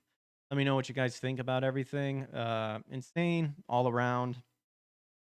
It is tragic. I do believe that all this could have been avoided, but I do not believe in the tale that was spun originally when it was reported. And yeah. But we'll see as this unfolds. Yeah. Don't know what else to say. It's pretty much it. Make sure to leave a like and subscribe. Pokey says, good show, Greg. Thank you. Let us some Raiden. Vara is hi to her. I'd like to get Vara on the show. We'll let Vara know. I'm interested in chatting with her. Nice. And then on particularly at the moment. All right. Well, you guys have a good rest of your night. Tomorrow, like I said, we will be continuing gaming. I'm actually going to be trying to finish up all the games that I've been starting. That would be Dragon Ball Origins. Finish that off. That game, I'll finish it, but I don't foresee it being something that I'd recommend having in your collection, I guess you could. I'm seeing Krista Nova's online, but she doesn't have redirect on. You could go check out Kristen. I think I'd like to have her on as well, and I'm trying to get Jay back on 3PO. So there's that. What was I saying? Yeah, we're gonna try to finish up Dragon Ball Origins. There's technically Star Wars Dark Forces. Try to finish up as well. I think those are the two games technically that we need to finish up, and then from there, I'll try to focus more on maybe certain themes. Like I said, maybe a day dedicated to Dragon Ball games, or maybe even anime specific games. And then we can have other days where it's retro games. And then maybe for another day, we could do something like my backlog list, change from all that stuff, which you can find on Locals, by the way. So again, like and subscribe if you enjoyed it. Feel free to leave a comment if you do. If you want to help support the channel beyond pushing the algorithm, you can always check out YouTube membership tiers and Rumble subscription tiers. You'll get a special pizza emoji over on YouTube, and I think I have it set up as Rumble as well. And there's really nothing different between the tiers except price differences. It'd be nice someday down the road to establish something to, have different perks for everything. But it's more so giving people the opportunity to support however much or however little they want. I'm humbled and blessed regardless. And of course, also in the description, I have stream elements, but I see some people have coffee too. I don't know if coffee, what cut they take or whatever. But in any case, that is it. You guys have a good rest of your night. Take care. God bless. And I'll catch you on the flip side. Peace.